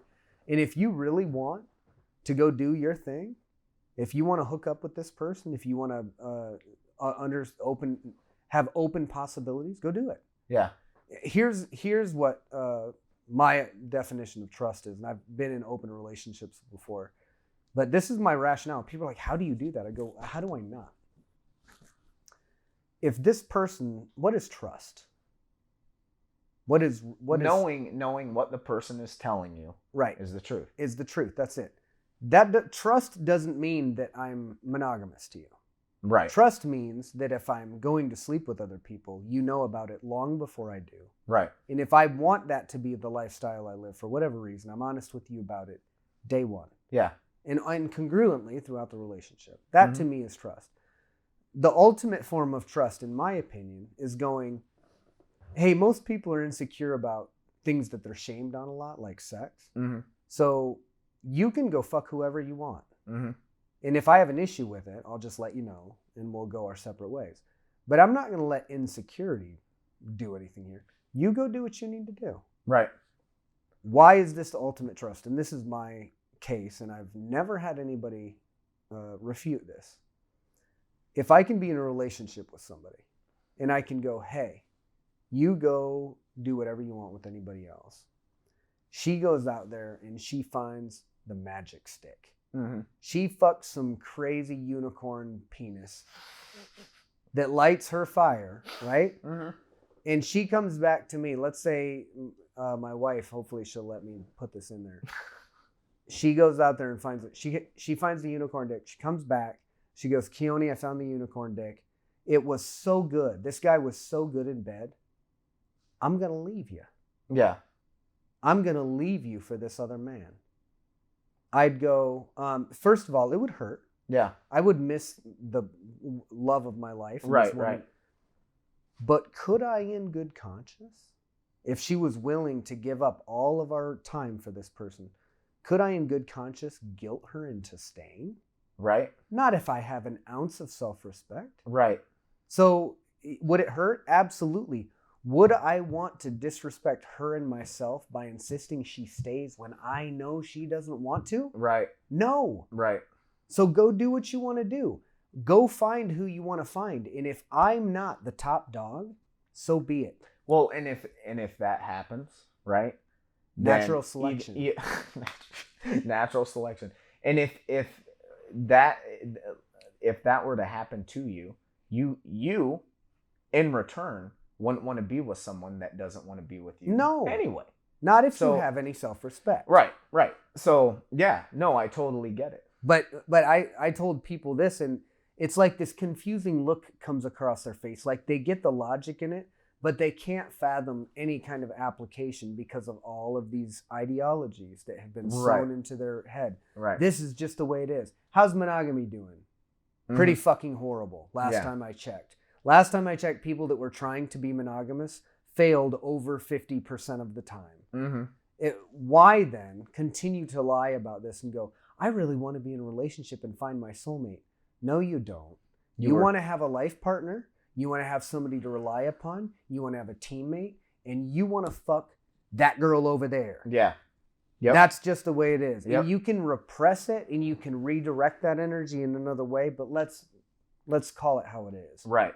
Women will never understand the annoyance of what a man's sex drive is. They're like, "Oh, men are just pigs." Trust me, you wouldn't be interested in this either. And this isn't individual shit. It's science. Yeah, it's science. And I've heard women explain it.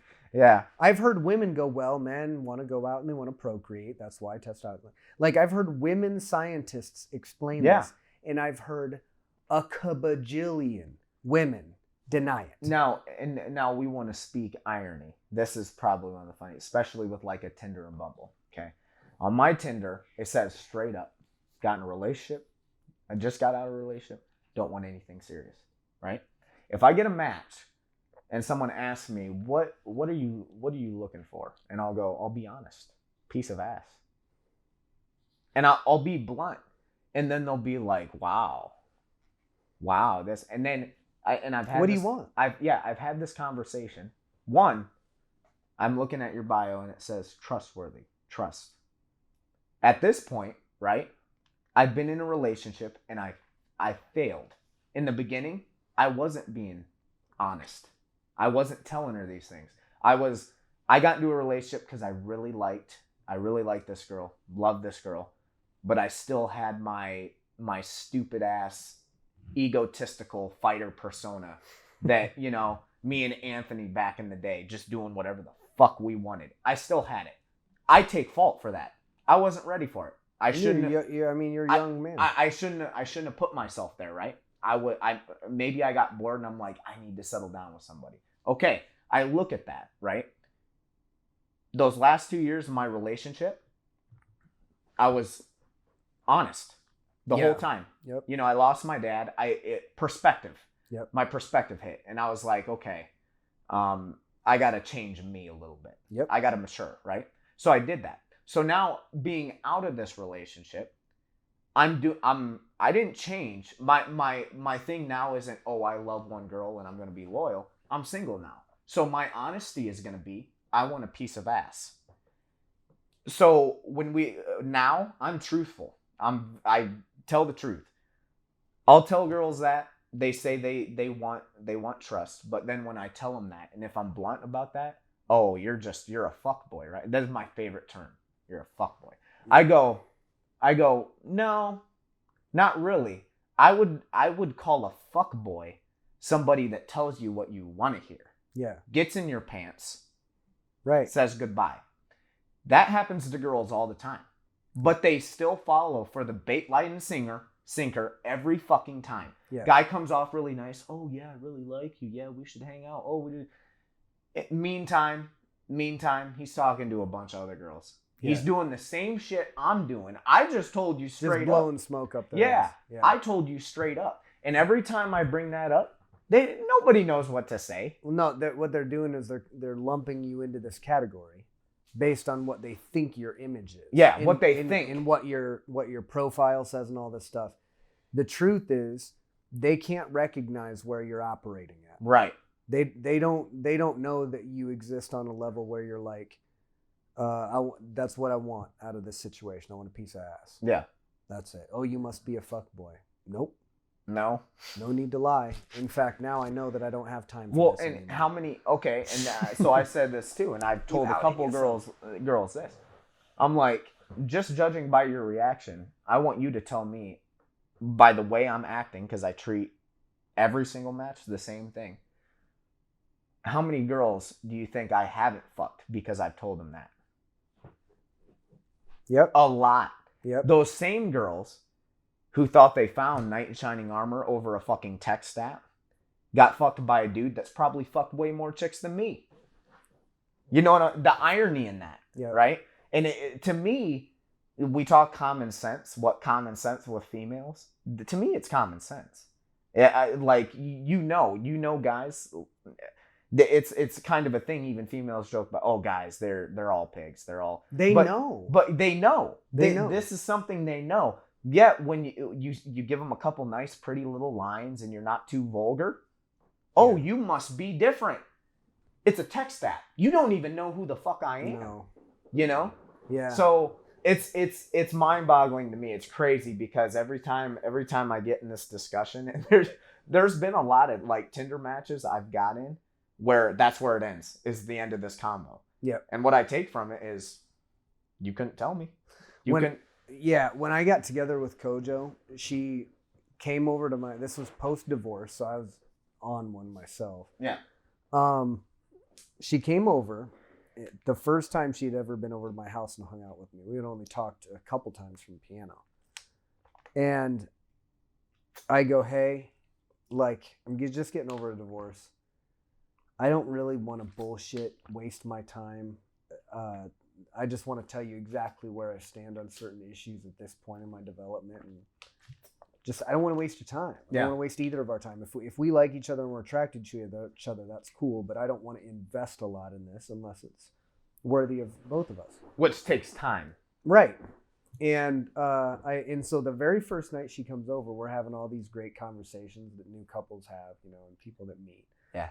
Trying to find common ground and make sure that this is the one or whatever. And she actually ended up being the one. But the first thing I said, one of the first things we talked about was sex. Obviously. And I go, I don't believe in monogamy. I don't think it's a natural thing. Yeah. I think on a biological level, there's much more evidence to suggest that we are more naturally inclined to have multiple partners through our life as part of normal social engagement. Yeah. And I just told her I just didn't believe in it, and I don't know if I don't know if I ever will believe it, to be completely honest. Like, I believe in emotional monogamy. Yeah. I believe in having one person I can commit my time to. I couldn't imagine committing my time equally to two women. Yeah. With as needy as most women are, if you're going to have two women in your life, they better be on some alpha shit. On some other level. Yeah. Some shit basically where like they're best friends. Yeah. Because if they're not best friends and they see you as their little side piece, they're going to just fucking go after each other. But I told Kojo right away, I'm like, look, I don't think it's natural. This is just where I fall on the state. Maybe someday at some point I will, but at this point, like, it doesn't make sense to me from a scientific perspective. She goes, well, honestly, most guys that I've been with, all guys that I've been with in my life, have told me exactly the opposite, and I knew they were lying. Yeah. Yeah. I knew that, deep down, I knew that they were lying and that they wanted to fuck all kinds of girls. Right. And I could see their eyes, and then they would lie to me, and it would piss me off. Yep. Because I knew they were lying. And I'm like, you want to marry me? Kojo's on another level because she's also an athlete. Right. I don't give a fuck what you say. You may say that because we're fighters, we're using it to our advantage. No. A female, if they want a better perspective on a male mind, be an athlete. Yep. Because a high level athlete. Because females have testosterone too. Yep. And working out. Yep. Boosts your testosterone. And females, I don't think people that are non-athletes realize this. Super high level female athletes sometimes don't even get their period because the testosterone level is so high and the estrogen is so low that they just naturally don't get it. Well, even, have you heard Ronda Rousey's shit on the Olympics? Mm. Okay, so being an Olympian, I mean, you get a bunch of athletes together, males, females. The females act like males. Oh, they do. Everybody wants to fuck. Dominant females. Yeah, they all just want to fuck. So they supply them with a plethora of fucking condoms because it's known at the Olympics like it's a fuck fest, right? Yeah. So people are gonna do like they're. We've seen that in our industry. We're not naming any names in any gyms or anything, but in certain gyms throughout years, we've seen female fighters that are a little bit tougher than the status quo, and they're like dudes. Yeah, their sex drive is super crazy, high, and some of these women are the type of women that are like, look, I just want to fuck, and I don't need a call. Yeah. And you're just like, whoa. Yeah, like what? You want to, Is this a trick? Yeah, and this is why probably a lot of them end up together. Yeah. Because they're similar walks of life. Yep. But when you get a very, very strong-minded athlete, particularly in the fighting business, that's that strong-minded, that sees themselves in a certain way, and works their fucking ass off. Yeah. It's to me, it seems really, really unnatural. And that's why I told it to Courtney right away, because I didn't want to waste my time. I didn't want to convince her or try to convince her that like, oh no, I see this really fairy tale thing with us where I'm going to commit all of my life to you and you're going to commit all your life to me. We can do that and still be free. Yeah. And being free doesn't mean fucking everything either, but it means that if Courtney's on a trip in Spain and meets some really hot Spanish dude, she's not sitting here in Spain for 3 days going, God, like it'd be kind of nice to have a Spanish adventure right now, but I can't do that because I don't want to hurt Keoni's feelings. I want you to go fuck that guy. Yeah. YOLO. YOLO. If I was in Spain and I met some Spanish girl, I could love you to the end of the stars. Mm-hmm. And I could be thinking of you in like not wanting to hurt your feelings the whole time. And it doesn't mean that I don't love you. And I'm tired of people trying to say that it means I don't love you. Right. The emotional connection that happens with people when they invest huge amounts of time can't be erased. But they want to say that. Right. Kojo said to me one time, and I'll probably have to edit this whole fucking thing. She said to me one time, and this was pretty early in our relationship, I've had people in my past that say, if you ever cheated on me and I caught you, that would be the end. Which, you know how I respond. Yeah. Why? What about the 10 years that I invested in you? One moment of weakness where I, a man who instinctively and biologically wants to hammer everything that moves when I'm 25, you're going to leave me because I make one mistake in life. Yeah. I wouldn't do that. Right. I wouldn't even think about it. Right? Mm-hmm. I would absolutely try to work and salvage before I would just cast somebody aside. Why are you so insecure? Why would you throw away all of that time? So Kojo says to me, you know what? Even if you cheated on me and like lied and covered it up, I wouldn't break up with you. Yeah. Oh, huh. Well, that's interesting to hear a female say. Yeah. What's your reasoning behind that? Well, we've just been through a huge amount together, and it just doesn't make a lot of sense that just because you get your rocks off with one person, make a mistake and don't tell me to give up all of that time and to give up the kids and to give up our lives and the traveling and the love that we have for each other. It just seems, well, that's a really rational thing to say. Yeah. I don't hear that coming out of the mouths of a lot of women. I hear, rah, right. How could you hurt me and make me feel inadequate and insecure? Trust me, woman. It has nothing to do with you. Yeah. You could be Jessica Biel herself. Sorry, Justin Timberlake, if you have to watch this. She was number one. Or Scarlett Johansson, or anybody. Yeah. You and I both know it doesn't matter. Women oftentimes see other women as the big threat. I'm super insecure because Erik might see Scarlett Johansson as better than me. No, he won't. Yeah. He might be attracted to her physically. He might even want to hook up with her. But that doesn't mean that he loves her. No. It doesn't mean he wants to go invest all of her time in her. And again, if he did, why would you want to belittle yourself by being with him when you know that he'd rather be with somebody else? Right. That's the eternal truth. Well, and let's break that down too. Like, very, very cut and dry. It's very black and white. Females, they when you say insecurities, think when you sleep with another female that you don't love them and you love the other person. Now let's be realistic. That's shallow. Yeah, it's shallow. Well, let's be realistic. Let's talk numbers. Most dates that you go on, new people you start talking, shit, nowadays, first, second, third date, you're fucking. Yep. You think I love somebody in 2 to 3 days? No, I don't love somebody in that. It takes the love word, right? It's an important thing. Even when you start dating a woman for 6 months, you might not say I love you. Some people might throw it out there, but like if I'm saying I love you, right, and I'm fucking bawling my eyes out, and you see the pain and crazy girls. You see, well, I think I love you. even it's you know, 3 hours. I'm a passionate guy. I've been in 2 relationships, and I don't put myself there unless I want to be there, right? And I do have an alpha complex where if I feel like I'm wronged or you're trying to disrespect me or anything, or you treat me wrong, I lash out. That's a weakness of mine. I'm not proud of it. There's been times I've had, and the next day I'm like, what the fuck did I do? You know? But me knowing that how it is, but I also do know through all the shit that I went through in my past relationship, we've been through a lot of shit. And probably the most frustrating thing about the whole thing was we made a lot of ground. Like we were getting to a very good spot. At least I felt, right? The frustrating thing about it was, you know, as humans, we all make mistakes. The only thing we can do is try and grow and correct those mistakes and get to the better you. And I was actually at that point, and that's when it all crumbled. Yeah. Just like that, you know? You think that women expect, and this goes both ways with women and men. Do you think that women and men have an unnatural expectation of what they should really expect out of their mate? For sure. Because of bullshit that they've seen in the media, in the movies.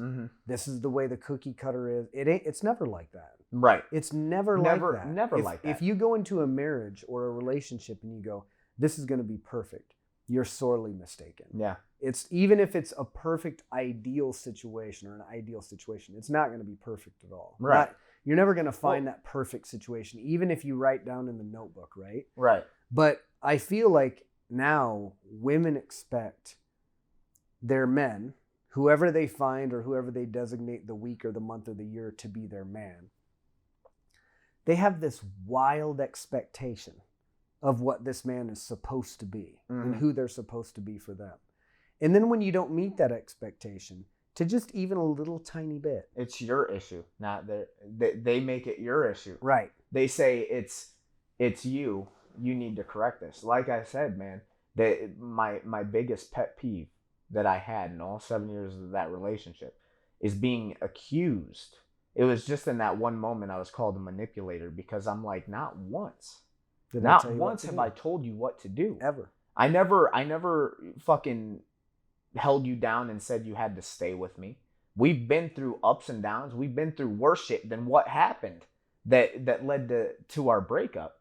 And we've been through all that. And this goes back to what you say. I think when people hit a certain age, shit goes crazy. It changes.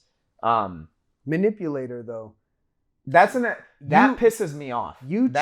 Here's why it doesn't make sense to me, and like I wasn't there, so it's context or whatever. But here's the truth: when you call somebody a manipulator, what you do is you absolve yourself of the thousands of choices that you made. Yeah. You go, oh well, I don't have to take any accountability because you're a manipulator. You made all those choices. Right. And this bag, I'm putting on you now. Right. You manipulate me and you made me do these things. No, you absolutely not. You're a free person. You chose to do that. Right. You feel like you were forced to because you didn't have the will to do anything else. Right.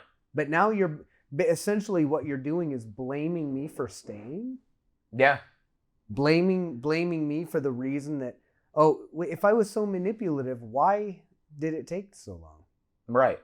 What, you know what I mean? Right. And again, tell me, what exactly did I manipulate into? You feel manipulated because you have no argument. Thank you.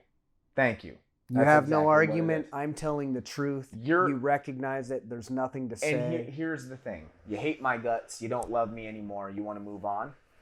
I'm not telling you that doesn't have to be the case.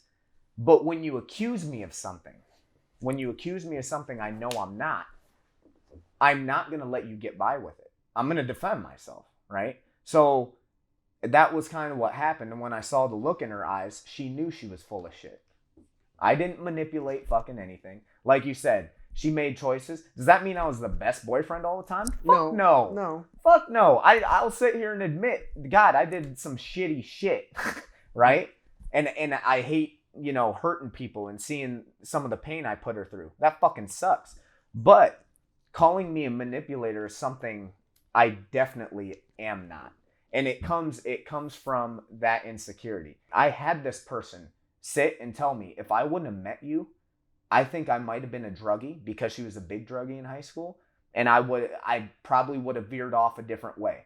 So she thanks me for these things, and I want the best for her. I want her to, do things that she likes to do. If you don't like doing nutrition, don't do it. That was something you told me. You got into fitness because of me, and then it was your idea. I think I'd really like this. I want to go to school for this. Hell yeah, do it. That's fucking cool, right? So I was nothing but supportive when it came to the career and everything she was doing. When she called me a manipulator, that's when it was done for me. Now you're being a coward. You're not owning up. I'm not saying you got to love me. I'm not saying all the shit I did. I'm not saying I'm right for it. I'm not backing up anything that I did in the past. But you calling me a manipulator is for sure 100% a fucking lie, and you know it. And when you say it to me and you look in my face and I know you're telling a lie, that pisses me off. Ultimately, I feel like it's weakness. It's people that can't handle extremely strong-minded people. People that can't handle people that have the ability to be honest and unforgiving. Right. I'm not going to ask for forgiveness about who I am. Right. You're either going to accept it or you're not. Or you're not. And if you're not, that's cool. But don't get mad when you can't make me change for you. Right. Don't waste my time and come to me with that shit. And I mean, in the past, I've had relationships with people that watched me sacrifice or watched me suffer. Yeah. And put a lot into something that I believed in. And when you ask somebody to be there through thick and thin, and they see you go through this process, and they see you struggle, and they do all this shit, and they look at you in the eyes and they go, Keoni, it hasn't happened yet. It's never gonna happen. Give it up. This is about the dream. Right. This is about my dream. Right. This is about the building that we're sitting in at this very moment, that has come to fruition through a lot of hard work. I had the person that was closest to me at the time telling me that they were closest and telling me that they want what's best for me. Telling me that it wasn't going to happen, that I needed to give up on my dream, on my passion. I needed to just accept a status quo and maybe, I guess, get a job and kind of fall in line. Right. And this was the person that I had tasked myself with spending the rest of my life with. Yeah. How could I possibly spend the rest of my life with this person that I was supporting, that I was begging to do anything? Yeah. Right? When we first started training MMA and training hardcore, and I had my passion in our circle or whatever, I had this person that I was in a relationship with. She got kind of involved in the social circle as well, and all of her friends kind of faded off into the background. And this happens all the time. In almost every single relationship that I've ever had, when it first starts, I meet the friends. Yep. And I see the friends a couple times. And the more I hang out with a female, and I haven't been in a lot of relationships, but it's happened every time, the less they hang out with those friends. The more they make their happiness and their experience built around my participation. Yep. This is where the codependent relationship begins. I need you to feel happy, and if you're not here, I'm not happy. Yeah. I'm calling you, I'm texting you. I can't fucking deal with that kind of shit. I need freedom to roam. But what happens so often is they get a little bit more comfortable. You start spending more time. They're not hanging out with their friends as much. They start assimilating themselves in with your friends or with just you. Yeah. Then when you're doing anything else with your friends, it's a crime. Yeah. When you go out with anybody else and you don't include them, it's a crime. Yep. So if you behave as an individual in a free spirit on your own without them, it becomes a crime. Yeah. It becomes a fight. It becomes a source of contention. And I just cannot deal with that shit. Yeah.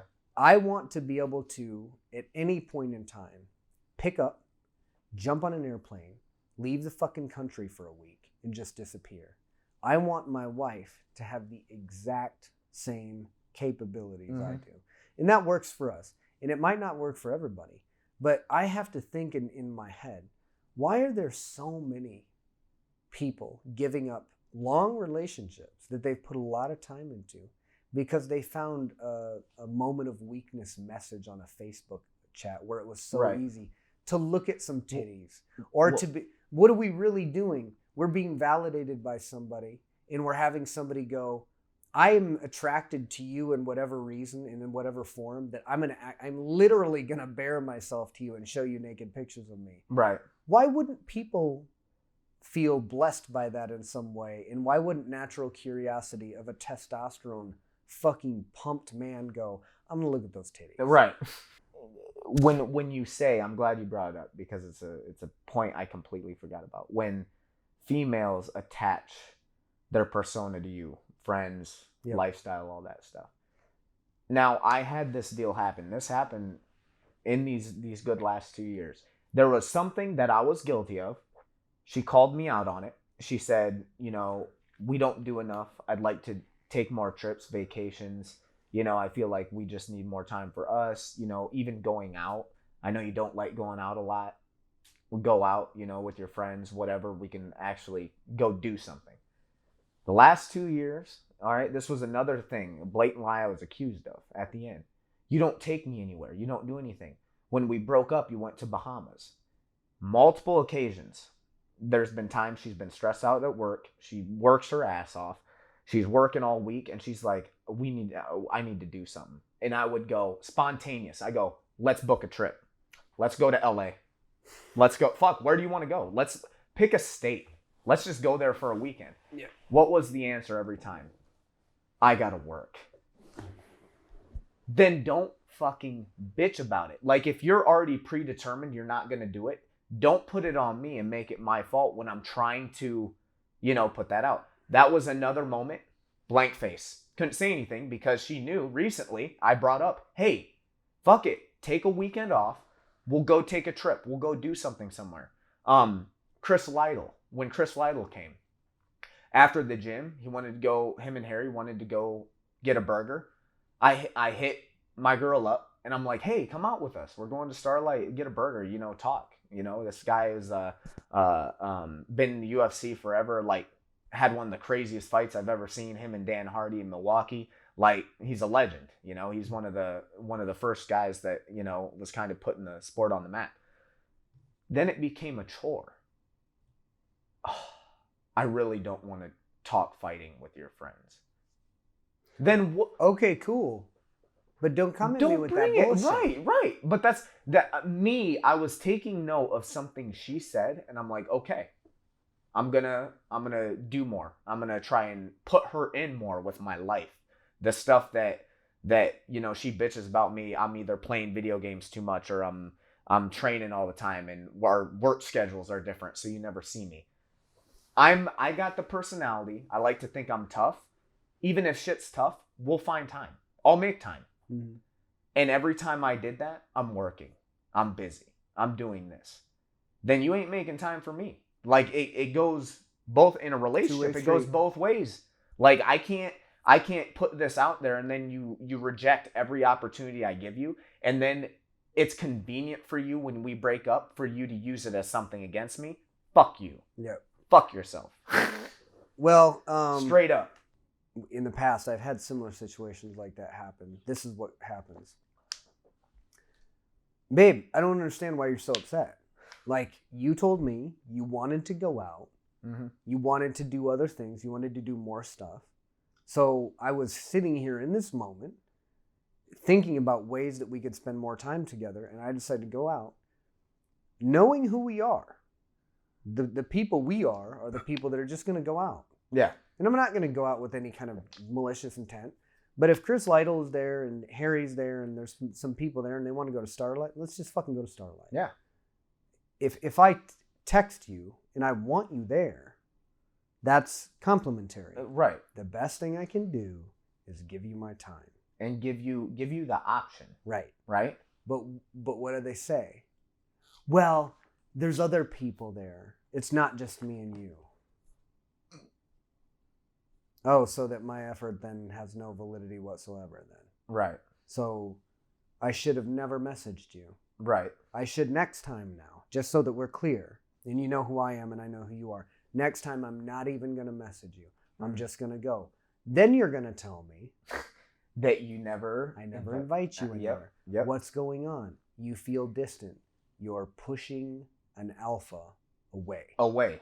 and you're well, and not only an alpha, people that it's almost an insult to our intelligence, because any woman that's been with us for an extended period of time knows I know with you, but even me, I'm gonna dissect shit, and I'm not gonna forget it. Like if I'm putting myself out there and I'm trying to offer something you asked for and you turn it down and then you try to use it against me, I'm not gonna let you get away with it. Yeah. Like you're not, because I did take time. I took the time out of my day to do this, and I wanted to incorporate you to show you, hey, you matter to me, right? That's the whole point of it. But if you don't meet me halfway, that's on you. Mm-hmm. That ain't on me. That's on you. You were the one making all the excuses, you know?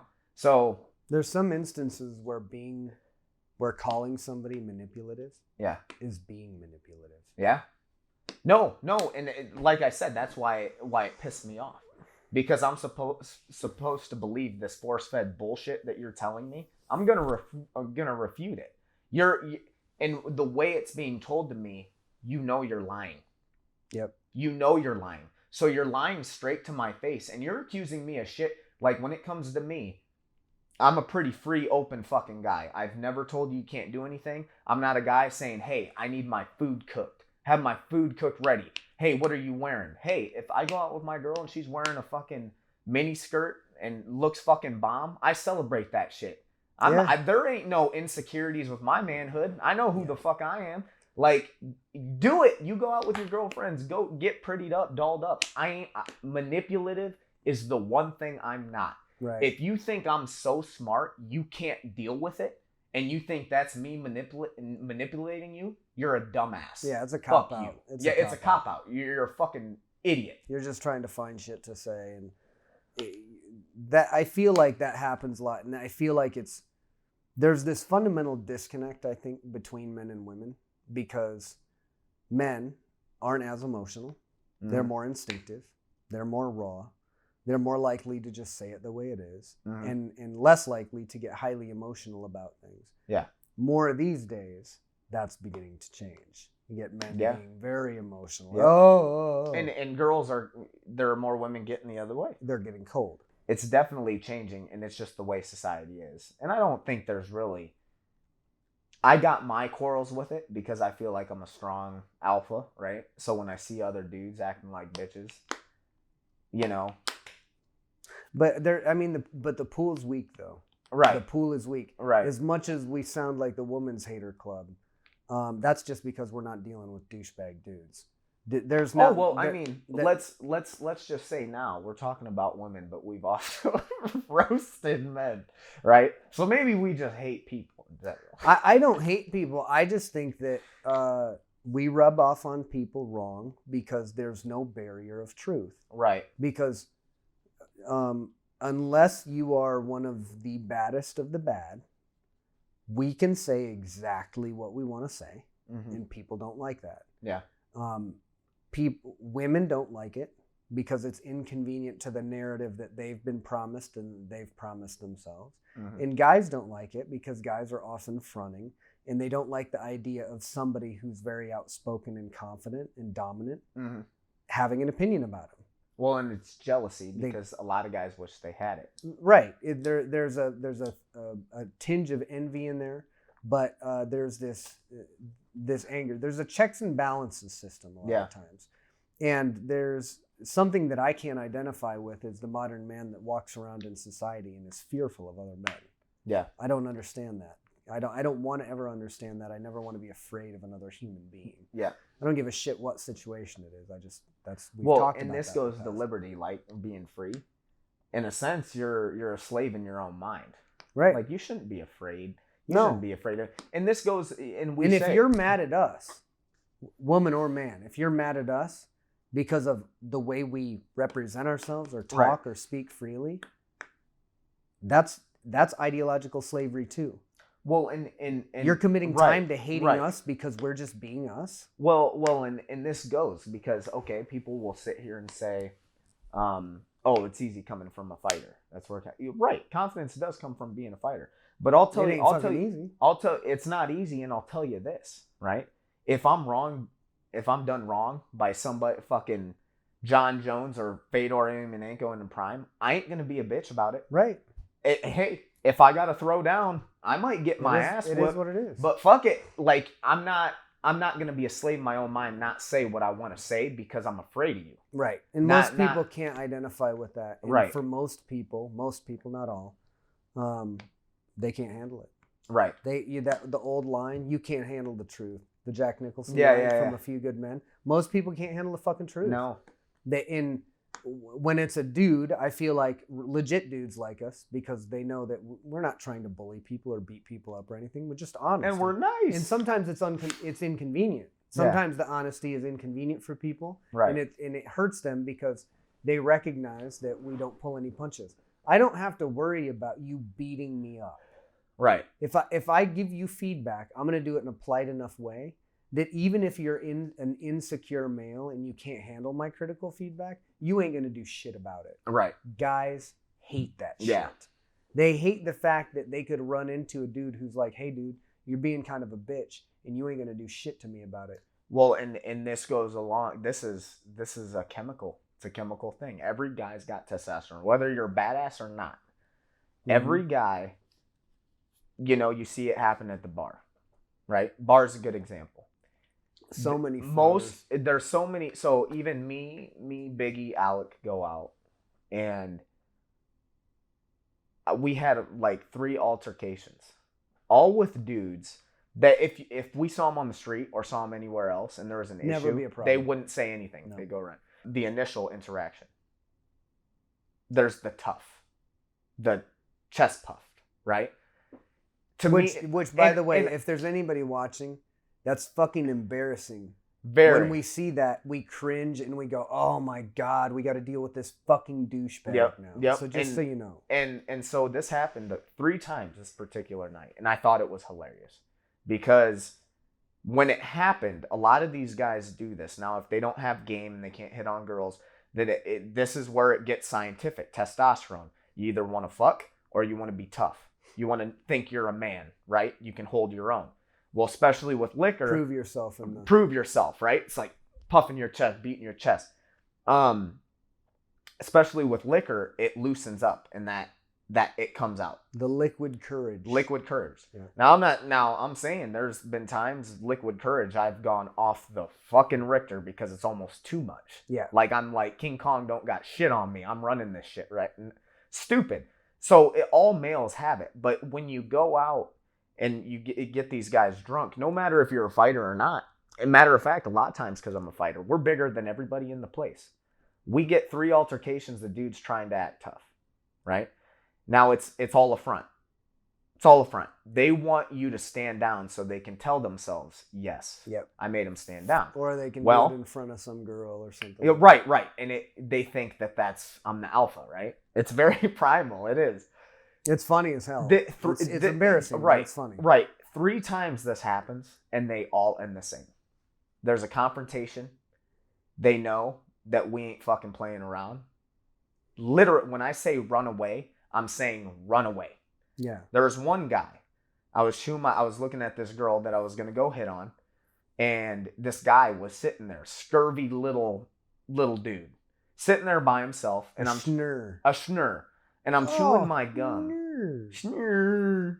That's the sound the guy makes. Yeah, schnurr. So I'm chewing my gum, and this guy looks at me and starts mocking me and doing this with his eyes lit up. In a perfect world, you knock him out cold right on the spot. So he does this, right? And Biggie's standing there, and he can't believe what he's seeing. And I wave him over. I'm like, hey, motherfucker, what's up? You mocking me? He goes, bro, I'm not even joking. He thought I was just going to take it. I don't know why, right? He walks over to me, and he's like, hey, man, like, I'm just joking around. I'm like, no, you're not, bitch. You're trying to act like a tough. You think I'm not going to do anything? Well, we can step outside right now. Yeah, you're not funny. That's the worst you're attempt not funny. At humor I've ever seen. You're not funny. I'm here with a group of friends, and I'm talking to girls, and you're sitting here sulking by yourself. I'm salty about it. And you're drunk, so you got a little liquid courage. Mm-hmm. He goes, okay, man, we all get it. You're tough. And I go, this ain't about me being tough, bitch. This is about the fact you mock me. You think there's no consequences, right? So you were trying to be tough. you were trying to You're be tough. accusing me of what you're trying to be. You were trying to do that, hope that I act like I didn't see it, so you can go home going, yeah, that big guy with tattoos, he didn't do shit. Yeah, he's gonna go look in the bathroom mirror and be like, yep. Oh shit, yeah. UFC fighter, fucked him up. yeah. Threw him through a window at Hazard. You hear about that? Yeah. So then I say this. He sees how real I'm getting, and even Biggie's coming over because it's like, oh shit, you know, I'm about to like end this dude right there and then. He goes, okay, we get it. Tell him. I'm like, so what are you trying to do, motherfucker? Like, you think you're funny? I don't think it's funny. So what's not stopping me from putting you out right now? He goes, whatever, man, I'm done with this. He literally turns around and like briskly walks to the bathroom. This type of intestinal fortitude that I think we can accurately cite our mother for giving us, this transparency, no bullshit, don't lie, don't waste your time, be honest, be truthful, be genuine. Men and women alike find it intolerable. Yeah. Find us intolerable. I've got this feedback from every woman that I've ever been with, is that I'm nearly intolerable in what I expect, how much critiques I give, because I have a very high expectation of anybody who's going to dominate my time. Right. But the older I get, the less apologetic I can really find myself being for it, because it's like, I'm not lying to you. I've slipped up I've made mistakes in the past. I've done stupid shit. Yeah. I'm almost 40 and I look back and I think of the shit that I did 5 years ago. Yeah. And I'm just like, God, what a fucking idiot. Like, just not good. You got to be able to call yourself out. You do. That's such an important part of human development. But there are some truths that I feel like we're adamant about speaking in honesty that just is unsettling to people. Yeah. It's unsettling to the dude that's trying to front in the bar because he can't bullshit his way out of it. And it's unsettling to the woman that's in a relationship with us, because they know that if we're going to change on our own accord. On our own terms. Not because somebody forced us to change. Right. And there's subtle forcings, there's subtle manipulations, and there's very direct ones. Direct would never work with us. Yeah. The only thing that would have any chance of working is subtle and long-term. And when somebody's in a long-term relationship with us and they find out that those subtle things aren't going to change us after 7 years, they bounce out. Yep. They realize you weren't interested in me. You were interested in what you thought you could make me become. Right. And that's not love. Right. To me, if you're going to be with me and if we're going to be walking through the fucking wilderness when we're 60 or whatever, you take me for what I am. Yeah. And what I am is a flawed human being that has his own beliefs and ideals. And again, I go back and I restate this. The most valuable asset that we have is time. Yeah. That's it. Yep. Money doesn't matter. Yep. None of this shit matters. If you knew you were dying in 5 minutes, the only thing that would matter is seeing somebody that you care about and having one last embrace in the last 5 minutes. Yeah. Time is the only thing that matters. When you forget about death, time doesn't matter. Right. But when you have mortality staring in your face or in the back of your mind, time matters a lot. Yeah. So if I have a woman who is with me 95% of the time, asking me questions 50% of that time about a woman that I spend 5% of my time with. Right. Do the math. Yeah. Where am I going to spend my time? If this woman that I'm with 95% of my overall time demands that 50% of my time is spent talking or justifying my actions about what I'm doing with X girl, why wouldn't I just go spend it with her? All right. Why wouldn't I take the 50% of the time or the 95% of the time and keep it for myself? Why would you spend years, right? If that's what you wanted to do, if that's really what you want to do, is just, even if you're with somebody that you know jumps down your throat, thinks you're cheating, I think logically, me as a guy, if I want to go fuck everybody and do whatever the fuck I want to do, then I'll just be single. Yeah. Right? Also, with that, with all the problems even I had with my relationship, and I brought it up all the time, do you think I enjoy doing this? Do you think I enjoy fighting until 7 a.m? The shit I do is pretty, even, and with this one girl, it's exhausting. She's got some shit on me. She's got some shit on me because I did some crazy ass shit. I didn't hurt anybody, but I did some crazy ass shit. I got coked up and shot 3 people in Mexico. Right. I did some crazy shit that I'm not proud of, but I will say, do you think I would have done that for anybody else? I was obviously in a place where I was hurt. I was surprised, and you mattered so much to me. You got me out in a dark place, right? So all this, I've spent time trying to better, and I stand by it. I did better myself, and call it. I'm not saying it's right. I don't condone people going fucking nuts, but love will make you do crazy things. It does. That's what love is. Yeah. That love is they say love's the most powerful thing, right? It is. It can fuck with you bad. Yeah. So most murders are crimes of passion, right? So it's a very powerful thing. And if you think I'm gonna do the same thing for X girl over here, you're delusional. You're delusional, right? And I'm not saying I condone it and you should look at someone acting crazy and stay with them. That's not what I'm saying. What I'm saying is, if you ever question if someone loves you, if I'm completely out of character and I'm in a dark place and it affected me that bad, then I obviously loved you. Sex and love are completely different. Sex can change when you love somebody. Not saying that. It's an important part, but sex is a physical act. I think that's a huge point. That's what men think. Yes. When men think of sex, when I've thought of sex pretty much since I learned about sex. Yeah. I went, okay, this is an act of reproduction. Mm-hmm. Feels really good. Mm-hmm.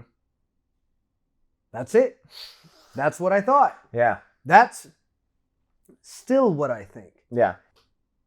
That's really brutal. A lot of people would hear that and be like, you're a piece of shit. Yeah. It's never special with your wife. Define special. I don't know. Right. There's been times that have been definitely more intimate, times that have been quickies, this and that. We have all kinds of interesting variations. Yeah. But yeah, I see it as an act. Yeah. Now, how do women see it? Some see it as an act. Yeah. Most, I would argue, see it as an act with strings attached. Where they tie Right. tie emotion with it. Well, you, and I think you have sex with me, you validate me, right. you care about me. Yeah. Now we must be like a thing. Right. When you have sex is the greatest act you could do, right? That's like the most intimate. It's the home base, right? Yeah. That's the coup de grace. So I think it's just naturally, especially with emotion, it's correlated with the next step, right? We're bonded now. Right. And this goes back to all the thing you said with women trying to nest, right? I think that's what it is. When you start having sex, I think that, okay, we're nesting now. It's the next stage. Very rarely in relationships do you see the guy hounding about, okay, when are we moving in together?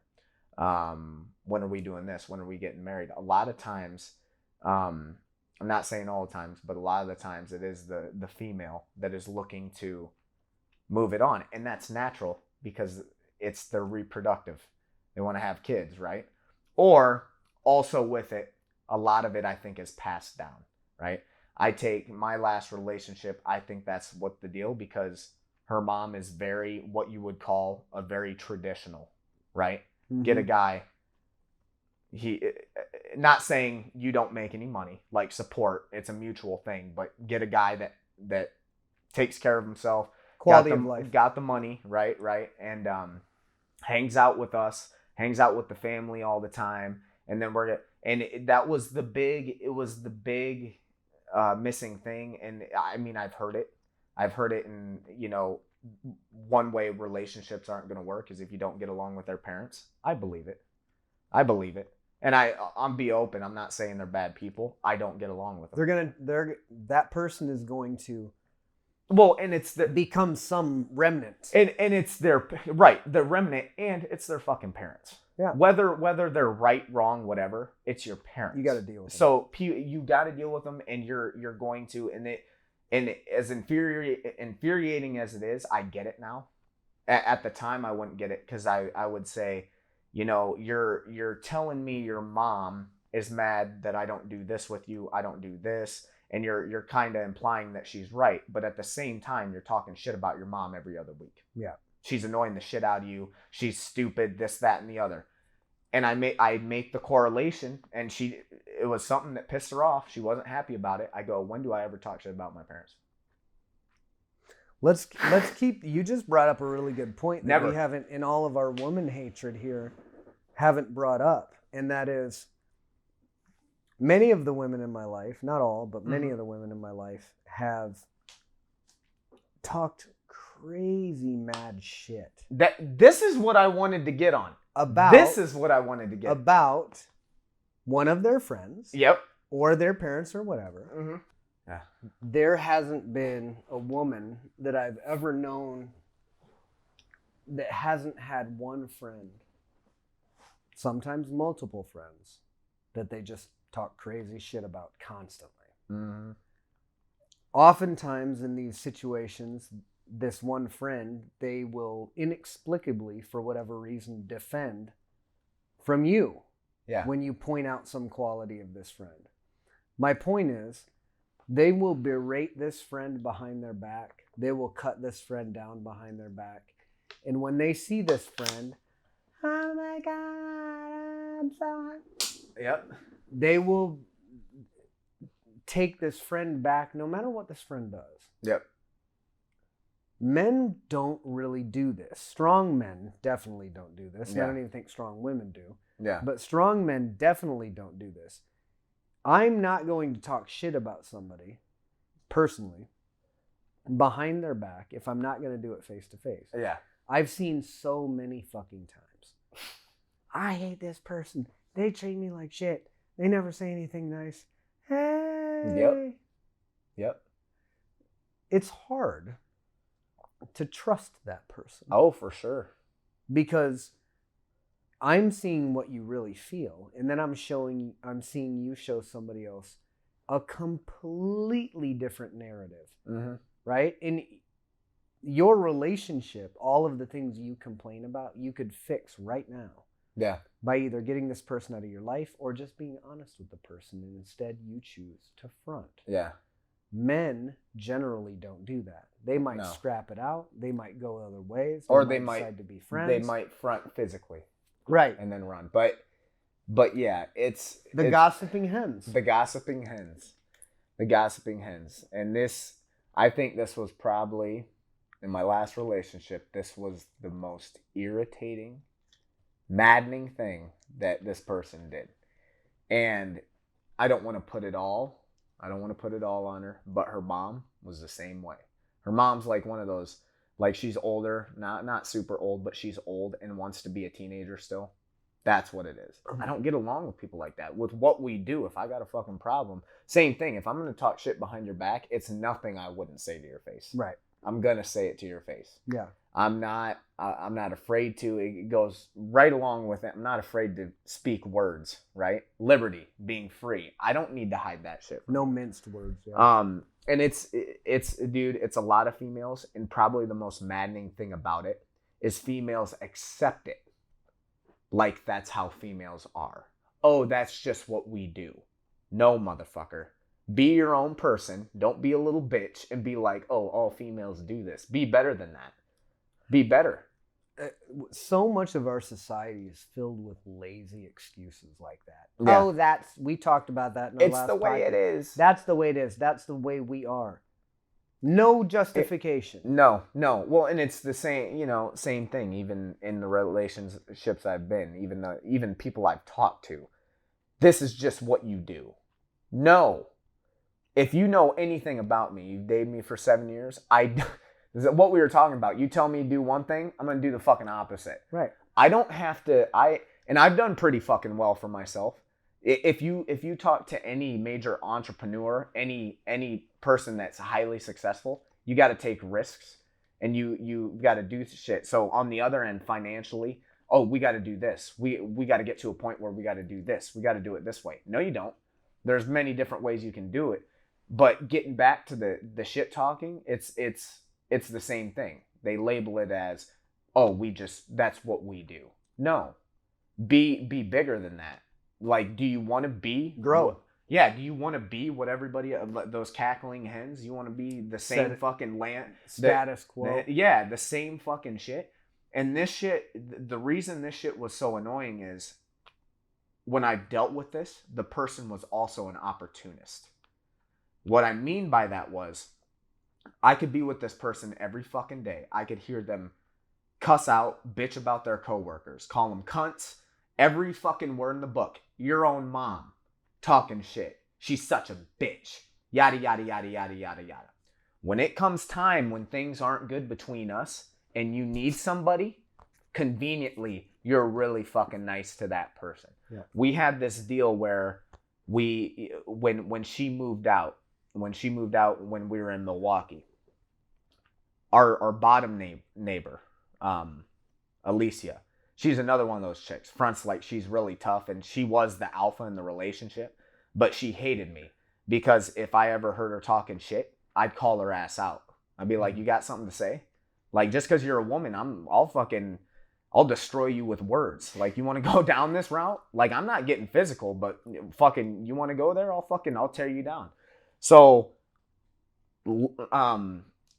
my ex at the time would talk so much shit about how she can't stand her, talking shit behind her back, told me secrets that this woman told her, probably in confidence, thinking only the females would know. Very personal shit, right? That other people would kind of laugh at and be embarrassing about her boyfriend, right?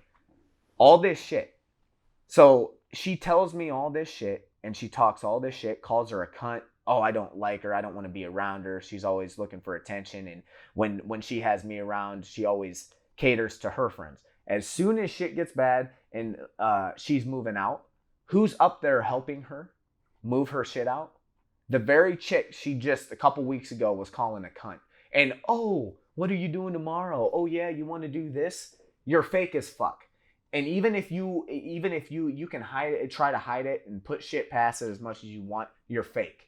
And this person will get really mad when I'd call her that. Why do you think she'd get mad? Triggered. She knew it was true. Yeah. She knew it was true. There was a bunch of bullshit. Not saying I'm a saint, but if there's anything that I don't give a fuck who you are. If I got something to say, I'm going to fucking say it. Right? It's this shit we got going with Khan. Right? Khan will talk shit about us subliminally. He won't say that shit to our face. No. What do? I'll sit here blasting that motherfucker every podcast he comes up, and I'll see him out, and I'll still say the same shit to his face if he stays. Yeah. Right? So I've seen that not only my ex, I think almost every other female. I think it's more in today's age, especially with social media. Mm-hmm. It's just, when we say insecurities, I think even it goes there where they like to talk down on that girl because maybe that girl is pretty, mm-hmm. maybe brings something to the table, and they want to tear her down to make themselves feel better. Well, it seems like that's all that social media is. Yeah. Social media is people pretending to have lives greater than they actually do. And the rest of the time, they're not pretending to have the perfect fucking life. Yeah.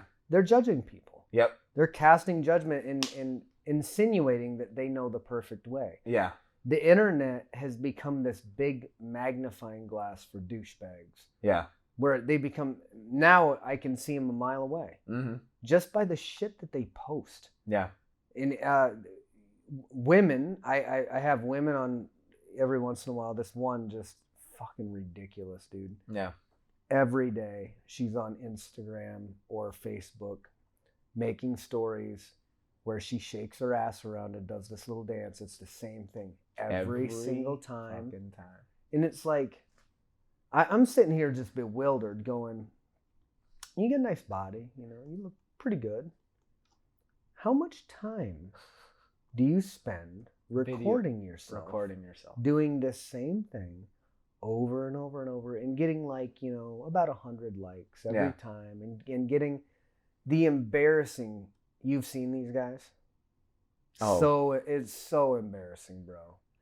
Girl, oh man, that looks so nice. Like, they want that. They want that. I know they do. And then it's perfect dysfunction what do they because call I'm looking at the guys and I'm like, ugh. You know I'm what looking at the girl and I'm like, yeah. You know what the irony is? It's funny because you'll see these chicks post shit like that and they'll be like, all these creeps. That's your fan base, motherfucker. Right. Like, especially even if you're making money off of it, if you're streaming, you're doing any of this. Well, there's smart girls making money off of it, but your audience is creeps. A guy like me, I ain't gonna pay you to watch shake your ass. I'm gonna go fuck somebody. You know what I'm saying? Right. So like, you're talking shit about your audience. That you're alienating. Now I'm completely like, I don't get the guys either that do that, and it's kind of sad, right? But shit, okay, not everybody is as fortunate, right? Some people are socially awkward. I get it, okay? So you're gonna have those guys. But when girls berate these guys because, oh, they're creeps, I'm getting dick pics.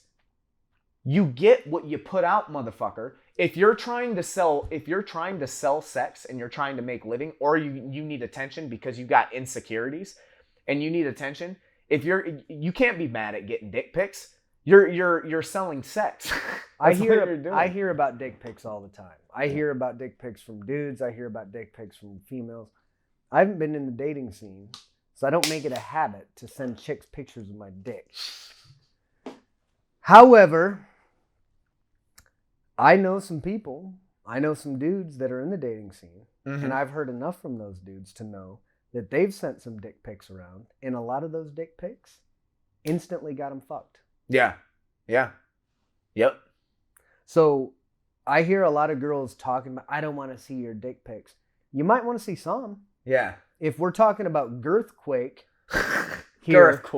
If we're talking about girthquake here, maybe you do. Yeah. I bet there's some dicks out there that you'd see and go, huh, now that changes the game. Right.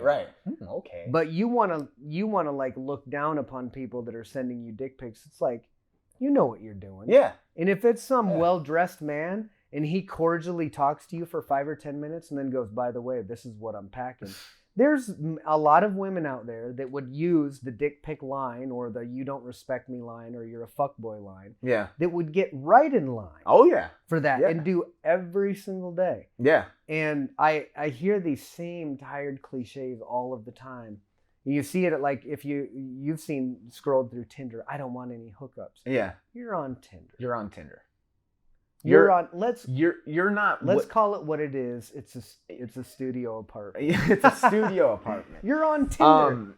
Yeah, man. Like if you're looking for a love connection, then time is not something you're not rushing, right? So Tinder, not the place to fucking be. No. Us as guys, we want to fuck. So what's crazy, you ever think about, there's a lot of girls on Tinder. Can you imagine how many fucking guys are on there? Every single guy. Every single fucking guy. So like... So these girls are getting like 50 messages. Oh, yeah. For every decentish looking guy who's getting a message here and there. Yep. These girls are getting like 50 every time. Constant. I've seen it. I've seen it. So you're not looking for an actual connection. You know why people have this app. It's easy. It's accessible. It's a way to, hey, I'm really busy and I want to hook up. That's what it is. Yeah. I don't want to date. If you're so into being compatible, right? A fucking 100 letters description isn't going to tell you all you need to know about somebody. No. Join Match. Joinmatch.com. Right. Go on an actual like dating site that tries technologically narrows things down for what you're looking for as a husband or a match, right? But Tinder, no, shut the fuck up. Okay? And here's any of them. Here's another thing. People are going to hate me for this. They're going to hate us for all of it. They're going to hate us for all of it. You're going to hate me for this. Being on Tinder, I cannot stand the females with like 3 kids who have a needs list like a fucking rap sheet. Like, don't do this and do this. You better be like this. If you don't like this, swipe left. Motherfucker, you are in no position. I'm not saying having kids is a bad thing, right? But you're trying to get someone in to date you. If you're looking for a match or you're looking for someone you're going to spend your life with, that person's taking on 3 kids. Right. You aren't. You already got the 3 kids. You already made your bed. You got that shit. So, Tinder ain't a place to make demands. Right. Don't make demands. Oh my God. Let's go on a tangent. Let's go on a comedic tangent about dating apps. Yeah. Tinder stereotypes. Yeah. The girl who has pictures of multiple girls. Oh. The first 3 are pictures of multiple girls. I know. And they're the same girls. Yeah. Right? But you know who it is. And you get to the end and you know. Yeah. You know. You know what you're doing. You know. And it's a little shady. Yeah. And it says you're insecure. And that's a put off to secure people. Don't be surprised when you don't attract that. Yeah. Yeah. I don't even look through. I know. If it's 2 or 3 pictures, the guy knows that it's just swipe left. Yeah, whatever's swipe coming left. in the 4th or 5th picture. How about filters? Okay, so everybody... Any filter that puts shit on your face. You're hiding something, 1. 2, those filters get rid of blemishes. Yep. They round your face out and they make it look clean. They make like you everybody's look, face. They make you look not real. Right. So like when you do that, you know. When I got 6 cat face pictures in a lineup. It's the same fucking shit every time. Blue steel. This is me Magnum, being a cat. blue This steel, is me being a Magnum. mouse. This is me being a cat again. When the fuck are you gonna be a person, bitch? How about okay? How about being a human being? So bitch? another one. I don't want to sound shallow, but let's just be real. It goes along with the same thing. Not even filter, but all face shots, no body. Yes.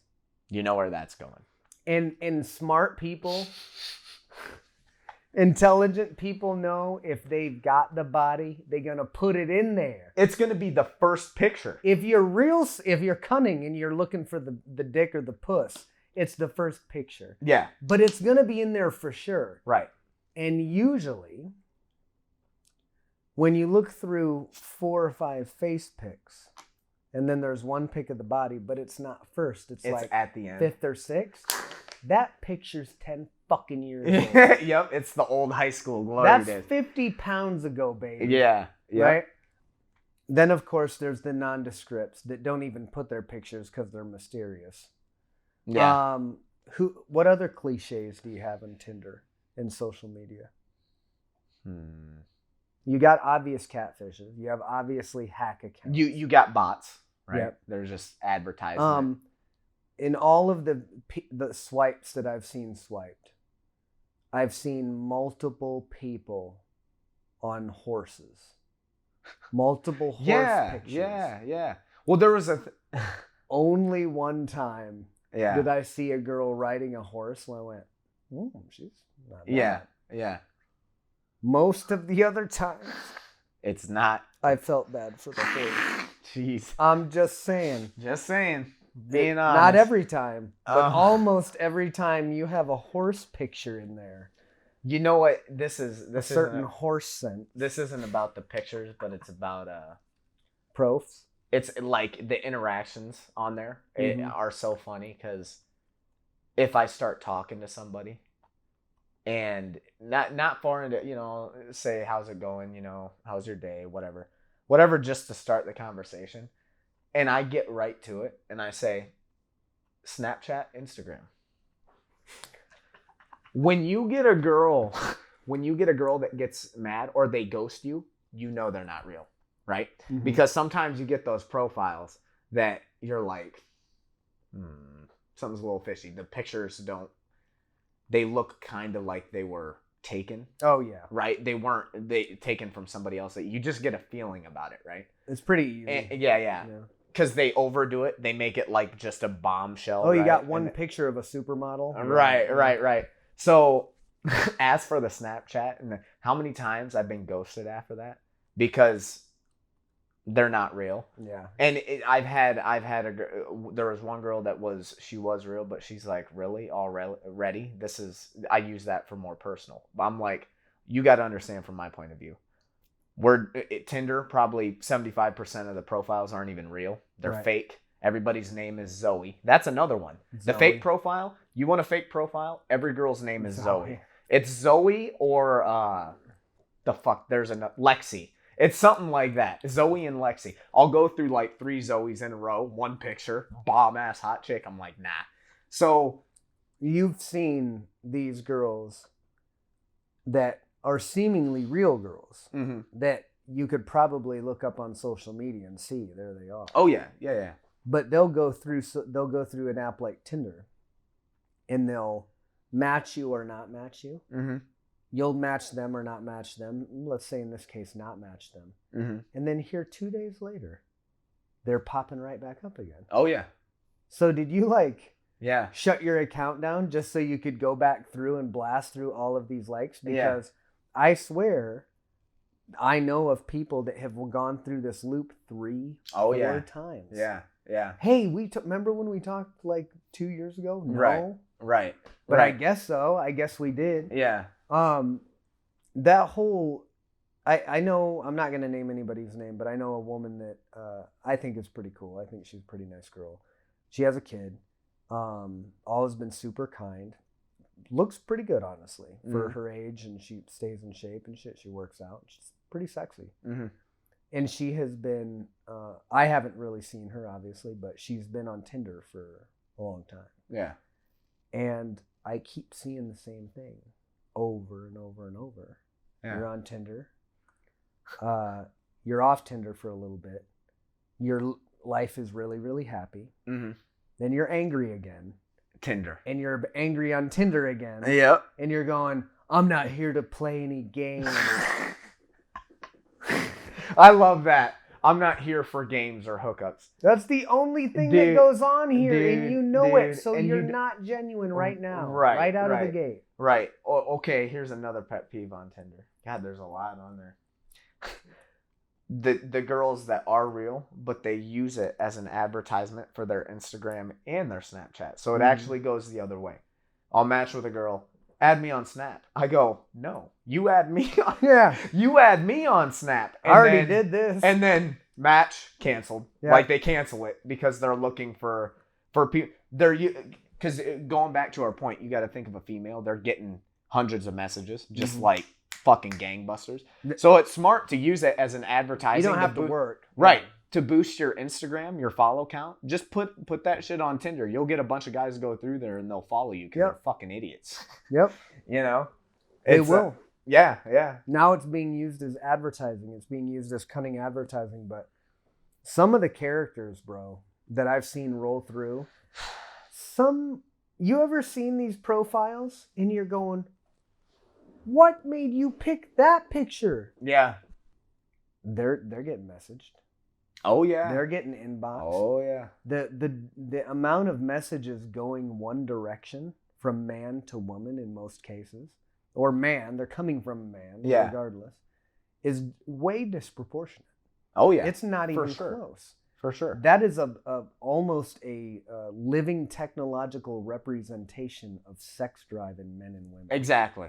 Women are looking for this mutual connection. Mm-hmm. If you were to go on, I'll just say it the way it is. When I was fucking around on Tinder, and I wasn't even really looking, it truly was almost more just keeping me busy. Mm-hmm. Some guilty pleasure. I had this shit all of the time. Hey, in a kind of an open situation, I have my personal freedom to do whatever you want. I just want to be clear up front about this. This can't be something that develops into anything else. Yeah. I don't know if I'm comfortable with that. Why? You're not comfortable with immediate truth? Yeah. Immediate honesty? Yeah. You're still talking to me. Yeah. So what is it that you're not comfortable with? Being second? Yeah. You're not comfortable with me going, there's no chance for me and you. Yeah. That's what it really is. Yeah, it is. They want to know that they have some possibility. Yep. So when I go on there and I go, hey, straight out of the gate, I'm not even going to bullshit you. There's no chance for you and I. What I'm looking for is a easy, safe, neutral, sane side piece. Yeah. That I can use every once in a while and she can use me and it's mutual. There's no expectation. But I'm being honest with you. Yeah. Because I don't want to waste my time and I don't want to waste your time, and we matched, so I think I owe it to you. Yeah. I just don't know how comfortable I would be being with somebody else's husband. Okay. Yeah. Well, then you're not right for me. But you've been fucking people on Tinder for 6 years now. Yeah. So let's not pretend that you're some holier than thou moral integrity. Because if I keep pushing this, you'll keep talking. Yeah. And you'll eventually go do this. But I can't stand that. Oh, I have so much moral conviction. I know what you're doing here. If you're on Tinder, you don't got it. If you're on Tinder and you're looking for a stable long-term relationship, as you said, you missed the boat somewhere. You should be on Match, or maybe meeting somebody in your given field that has similar interests that's going to be a good actual match in life. When you go to Tinder to conveniently, quietly, and quickly satisfy your own need to be validated. Yeah. To get attention. And when I would go on there and say, hey, look, this is the only attention that I can give to you, I almost got judgy feedback from women going, well, I'm just not comfortable living with that kind of lifestyle. Or I don't know if that's appropriate or what. Yeah. I'm coming to you telling you exactly what you always tell me and my brother that you want to hear. Truth. The truth. Yeah. And I'm not even beating around the bush like most of you fucking pussies do. Yeah. I'm not selling you some bullshit. I'm not sugarcoating you. I'm not leading you on for 3 or 4 months and then breaking the truth on you. I'm telling you right now. Yeah. And you're going to sit here and tell me that you can't possibly sink to that moral level. Yeah. When I like know you're higher. you've been doing it over, and probably more than me, you've been doing it over and over. Yep. It's just another platform of phoniness. Well, and it's crazy because that's on that female perspective. It's almost like they know what's happening, but they tell themselves it's not. Mm-hmm. And as long as you don't tell them exactly what's happening, they're going to believe it's something else. That's the irony of it. Right. So, and that's what's funny when you see girls go, oh, guys are pigs, and this guy did this, and I found out he was talking to this other girl. Well, yeah. He's smart. He knows you weren't going to give up the pussy unless he sugarcoated it, and he made it seem great. Right. He did that, and he got the pussy, and now he's rolling out. Mm-hmm. And you are the idiot because you know what guys are going to do. If I was a married man, which I am, and I was on Tinder, and I was going, and I said some shit like, I'm not satisfied with my relationship. Need something else. Bitches would be lining up. Not saying anything special about me. Right. But for the inherent possibility of being the woman that broke the man. That broke him up. Because now I'm more important. Because I made a man choose me over his own wife. Whether women want to admit it or not, it's true. They love it. On that. They fucking love it. It's and it goes back to instinctive urge. It's not. I'm not calling him immoral. I'm saying you like when a man goes, no, you're here. You're a more prized possession. You're Cleopatra. You made me get rid of this one. This person that I had an emotional connection to, I forgo her for you. Women fucking love that shit. No, they do. So if I go to a woman and I say, hey, I'm married, but things aren't good. I want a little side piece. I want to live dangerously. I feel like I'm in prison. I have 10 women that are going, okay, yeah, let's do this. Out? Because they think there's a possibility they're going to win me over. If I lead with this, hey, there's no possibility.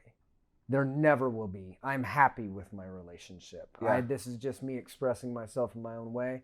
I will never leave my wife. If you ever insinuate it, I'll never talk to you again. Mm-hmm. They're so off put by that, bro. Oh, yeah. They're so off put by that truth because it affords them no way to validate how important they are in the bigger picture. Well, and what's crazy is if you flip-flop it the other way and you get a girl that says, and there are girls on there, I'm happily married, but we got an open marriage and, just down for a fling. How many guys do you think? The fucking jackpot. Holy grail. Jackpot. Right? Yeah. Oh, you mean you're clean and safe for most of the time? You don't fuck everybody that you talk to, but you're down and you can do it and it's easy and there's no commitments? Sign me up. Sign me up. Why is it so different? Well, we know why it's different. Well, and it's science. It's, Like I said. women want to play games. Women will talk about games. Yeah, They'll talk about how games. guys They play games and they don't want to play games. They play all the games. Well, and you know why? And a lot of people believe, and I agree with it, the irony in it, me being called a manipulator. Women are manipulators. I think a lot more than men. a lot more than they admit, for sure. A lot more than they admit, and I don't want to Pussy control. Pussy control, and not only that, today it's not about the strong who can beat who up, who can run shit. Now it's all psychological. Yep. So women Seduction. know that. Men, even if a man got really mad at you, they can't attack you. They can't do anything, right? So it's psychological warfare. Women can torment dudes psychologically, man. and they do it. And I think a lot of them enjoy doing it. I think so too, because, and it makes perfect sense. If I'm a woman and I can make you miserable, you care about me. Yeah. Simple. Yep. If you're miserable and you're wallowing away with your own sadness, I mean something to you. Yeah. The irony of this is that woman in this relationship, while the guy she's with of 3 years is broken and shattered when he realizes that the relationship's really over. All this girl needs is to be surrounded by a flock of hens. Yep. And a fucking half-gallon of ice cream. Oh yeah. Or a couple drinks out at the bar because we're having a divorce party. You're celebrating your failure? Yeah. Congratulations. Yeah. I bet the next one's going to work out real good. Real good. Maybe you'll meet him here tonight. Yeah. But I don't see that. I in fact, in my life, the bad breakups that I've seen with my friends and the guy's always taking it the worst. Yeah. The guy's always taking it the worst. The guy always has a deeper connection, and I feel like the woman's connection, and again, this is just my perspective, I could be a chauvinist piece of shit, can be more easily tamed. Yeah. She, with a night out on the town with her friends, she can more easily get over the loss of a man than a man will get over the loss of a woman. Yeah. If there's real love involved. If there's a real connection. If there's real connection involved. Yeah. And that makes me go, is there real connection?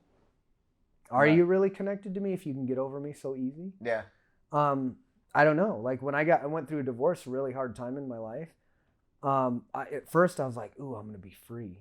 I'm going to be single. I thought the single life was so fucking good till I got out there. Yeah. I realized that for a guy in my position, it's not that great. Yeah. There's a couple diamond in the rough here, but they turn out after 3 or 4 weeks to be the those timekeepers. people. Yep. There just wasn't much out there. And that's when I was like, man, maybe I took my marriage for granted. Maybe I didn't really know because I'd never dated. I was with my wife since I was 16 years old. Yeah. And when I got out on the dating scene, I was just like, holy shit. Like, I'm old or older. Right. I got 2 kids. I don't want any more kids. Like, this pool isn't nearly as deep as I thought it was at all. And I don't even think Tinder was a thing really at the time. So I'm glad that it wasn't. I didn't have to deal with that. But I feel like women just almost is a part of their nature. I mean, you got to think about this. Just what you said. They have all of these Instagram messages. They can literally pick and choose who they want. If they had the mindset of a man, they'd be cleaning up shop. Oh yeah. They could go, you and you and you and you, and it could happen. Yes. It wouldn't be safe. Let it rain. You'd probably have to go to the doctor, but it could happen. Yeah. A guy, that's not going to happen. No. If you get even a socially withdrawn or a girl with social anxiety who doesn't necessarily know how to make herself look as appealing as this person or that person, she can get dick in 5 minutes. Oh yeah. Easy. She can find somebody, and she could probably find a decent looking dude that's if he's willing to just hook up and she's willing to just hook up, can get that. Yep. The same cannot be said for men. No. And when you get a dude that's not cookie cutter attractive, right? And he puts himself out there and gets constantly rejected all the time. Girl puts herself out there, she gets the dick. Yeah. It's easy. Yeah. She gets that feedback and that attention. Guy puts himself out there, not so much the case. Right. He's not going to get that kind of attention. He doesn't need to, or there's not anybody there.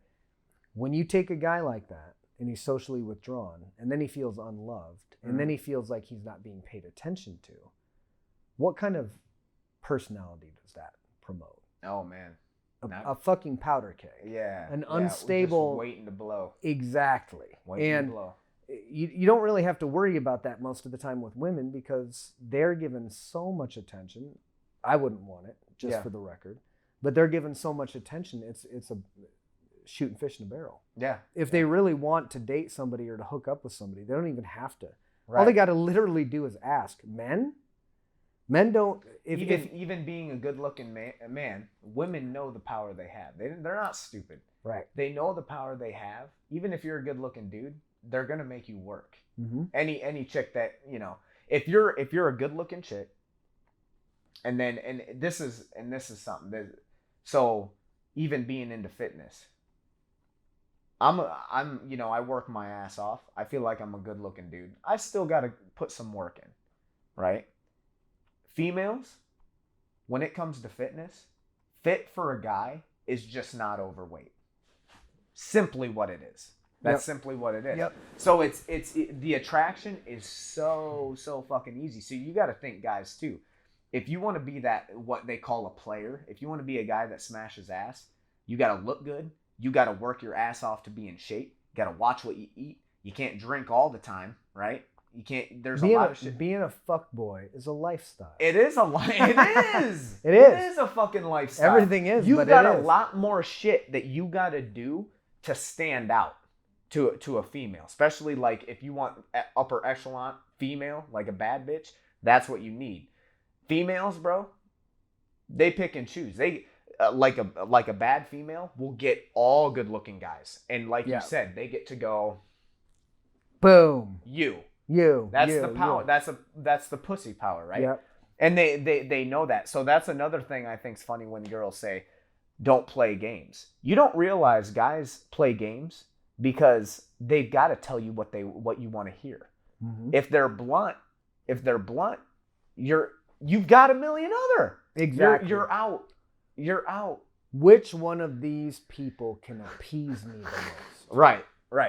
Because if you're not going to appease me and you don't have something that would benefit me, like status, money, power, whatever, I'll go find somebody that does. Oh, yeah, for sure. Well, and that's why, like, even... And you can hate on that. That's historically it's fucking ratified. True. And my ego gets the best of it because, I mean, there's a lot of matches on Tinder. I could play that game.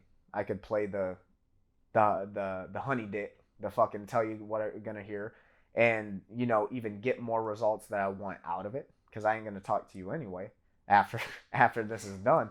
But I'm so prideful now, and I know females know what's up, and I know when they pull the shit they do. Sometimes I'll get rude because if a woman tries to come at me, trying to either one up or talk shit in any way, I'll fucking let them know. I'll let them know the fucking deal. I'm not. It's a numbers game. That's what Tinder is. It's a numbers game. Yep. And I don't. I know females know that. So when they try to act like they're too good I'm like, you don't know who the fuck I am. I'm not in the better sense of I'm not a great thing, but I'm a whole different fucking animal. Yeah. Which goes back to us being a Koch. When we told Brent we were doing a woman podcast, the Koch, we're just a different. He was worried about it. Yeah. And rightfully so. Because it's a paradox. It's the yin and the yang. It's the balance. I love women. Yeah. Women drive me absolutely fucking bonkers. Yeah. Some of the shit that women do, some of the like from driving to like, there's all kinds of stereotypical shit that I'm going to be called a sexist for. But there's a lot of female qualities that I absolutely love. It's just so much easier to focus on the ones that drive me fucking nuts. Yeah. And almost all of them are wrapped up in an overly heightened state of emotion response. It's when logic and reason goes right out the window and they let their emotional clock spin. And this, again, is just science. Right. Women are more emotional creatures, and when you're emotional, you're more likely to be irrational. Yeah, for sure. Period. For sure. That's it. So now I'm going to have to, by default, deal with irrationality more consistently than I would. Mm-hmm. That's a tough pill for somebody like me to swallow, because I'm all about rationality. Well, I'm all about reason. If I can't have reason, or if you're acting like a total twat, right, and you can't justify it for me logically, I don't want to be around you. and here's another question, right? We're men. We're supposed to be good. We're not supposed to go out and fuck everybody that walks, right? Well, that's what That's they say, testosterone. yeah. Well, right. That's quoting a couple females I've been with. That's what people do. Oh my normal. God. That's what normal people do. I fucking hate that shit. Oh, dude. When you say that to one of the Koch brothers, You're going to get a firestorm. you're going to get a firestorm of words or behaviors, because A, we're not normal, and B, we have no intention Of being ever normal. being normal. I don't ever. want to be To normal. quantify yourself or to subject yourself to the term normal, we feel is derogatory. So if you say, we just want to do it because that's what normal people do, this is what me and my brother think, you're fucking weak. Weak ass. You're a follower. Yeah. We're leaders. You're a follower. You go do what normal people do. We'll continue doing what the fuck we've been doing the entire time we've been doing And it. don't praise us for it when we get success. Right. Yeah. But you ever see that meme that says, there's a quote by Johnny Depp, someday people that doubt you will tell people how they met you or something like Oh, that. dude, for sure. So many people I've met. I like dropped out of high school. I was a joke. All my classmates, drop out. He's going to be an MMA fighter. that. Yeah, right. I fight Fuck in the you. UFC. Guess who I see out at the bar? Old Timmy there. Used to be a fucking high-level high school athlete with rides Timmy. all over the place. Got a beer belly. It reminds me of, remember that movie Just Friends with Ryan Reynolds? Yes. And that blonde chick, right? Yeah. When he's fat in high school, Yeah. and he's the football players are the shit, and then he becomes the man and comes back and the old football players like, yeah, class of whatever, wearing his Letterman jacket, and he's balding and fat, right? That's what I feel like, because I told everybody what I was gonna do. I didn't let anybody hate on what I was gonna do, but that's what happens now. People that I know have talking mad shit about me behind my back, would never say it to my face, are the same people they see me out of the bar. Erik, Koch, man, you representing Cedar Rapids, yada yada yada yada. Same shit all the fucking time, right? So I mean, that's very true. But I want to get back before I forget it. The correlation I was gonna make. We need, as in females' eyes, men need to control their testosterone and not want to fuck everything that walks. But when they get their period and hormones are going crazy and shit, it's just, hey, what are the men told? Look out. She's emotional right now. You've got to deal with that emotion. Don't make her upset. And right? don't you dare question her for being a woman. Right. So women can You would openly, never and understand. even it's a joke, right? Like when guys, like the happy fucking burbs husbands, the little bitch pussy pushover dudes. Happy wife, happy life. Gotta make the wife happy. She can be a completely huge lunatic and fucking be irrational, and none of it makes any sense. But because she's a woman and she's got all that emotion, you have to deal with it. Yep. Even if she's irrational, you gotta deal with it. So we can't be pigs. We can't do what testosterone tells us to do, which is look at ass, want to fuck everything that walks. But when it comes to their emotional insecurities because there's fucking hormones going You gotta crazy, deal with it. we gotta deal with it. Yeah. Makes sense. And you gotta tolerate it. Hey, equal rights, right? Sounds equal. Sounds equal to me. So what you're implying is their hormones make them emotional, and our hormones make us want to bang everything. And if we respect your hormones, Then you should respect. we got to respect our hormones. Respect mine. Hey, right. it's that time of the month. I want to fuck some strange. So I know you're emotional. I'm gonna do this politely in a time you can understand while you're on your period. So while you're on your period, I'm gonna be having sex with people. I don't think we'd get that same support, and I think that if we said, "Look, it's my hormones," Yeah. We're still a pig. we're still a pig. We're still a still pig. gonna get It ain't- judged. You, like you said, you should be able to control yourself. Right. Okay. Well, when you get the period in your monthly cycle and your estrogen and everything's all over the fucking map, why don't you control yourself? Too? Control it. Yeah, and if I'm not speaking, by the way, about all of the beautiful ass that I see on a day-to-day basis, I don't want to hear shit about tampons. I don't want to hear shit about your general mood or your cramps. Right. Just deal with it. Deal with it. Deal with it and transcend. Right. Transcend yourself and become somebody else. Right. But if you want to bitch about cramps, I'm cool with it. Yeah. If you're uncomfortable, I don't have any problem with that. And I don't even mind you telling me. But when I tell you that chick's ass makes me want to wear it, don't get mad at me. Right. And this is like, we were talking about truth and honesty. This is one thing I can say with my relationships I've been able to do. I've been able to be honest in most of them and say, man, that chick is hot. Now, with one of these relationships that I've had, I'd say something like that. And what would I get? Anger. Yeah. Another one of my relationships I get, what do I get? Oh my God, that chick's ass is ridiculous. And what do I get from her? Yeah, she's stacked. Right.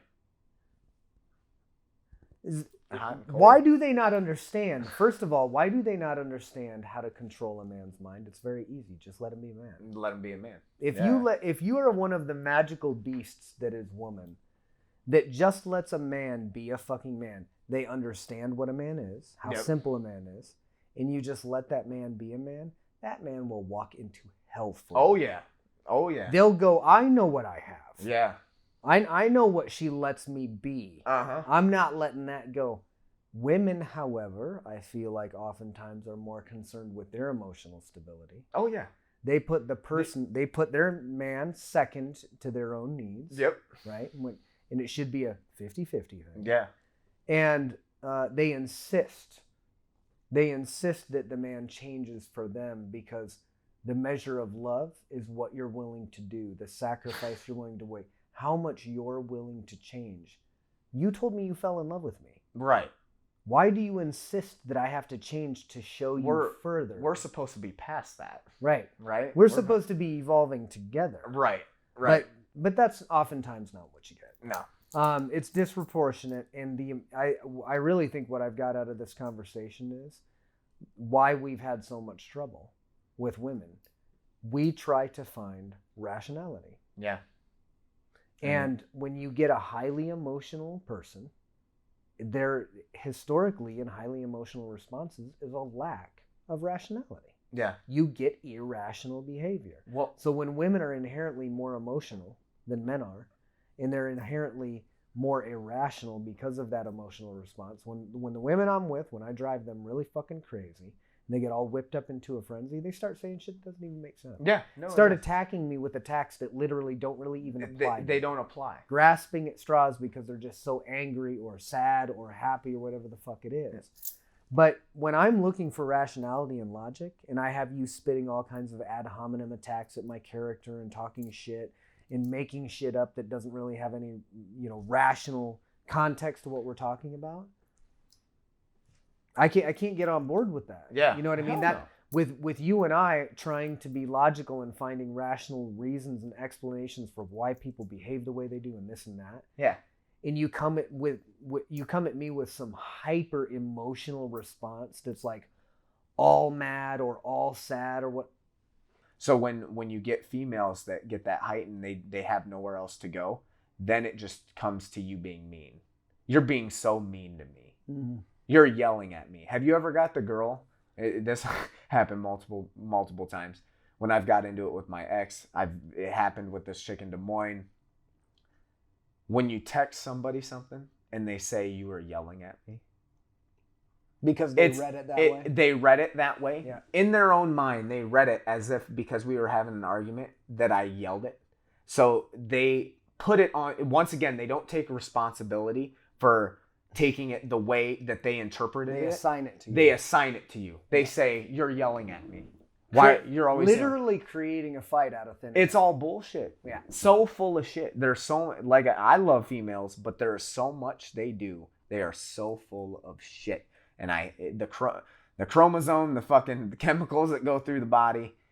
I really do believe it's all chemical. I think so too. Hormones are such a powerful thing. When I was a kid, going through puberty, feeling what hormones can do to a person, I have no doubt that the overwhelming difference between maybe not the Koch brothers and women, but men and women, Yeah. is of course scientifically hormonal. Right. If you take a woman and you inject testosterone into her, she starts to physically become a man. Yeah. Knowing how powerful hormones are, it doesn't come as any surprise that a lack of one or an abundance of the other is going to have wild differences in the way that personalities are set up. Right. But this really has more to do with instinct, I think, and what we already talked about.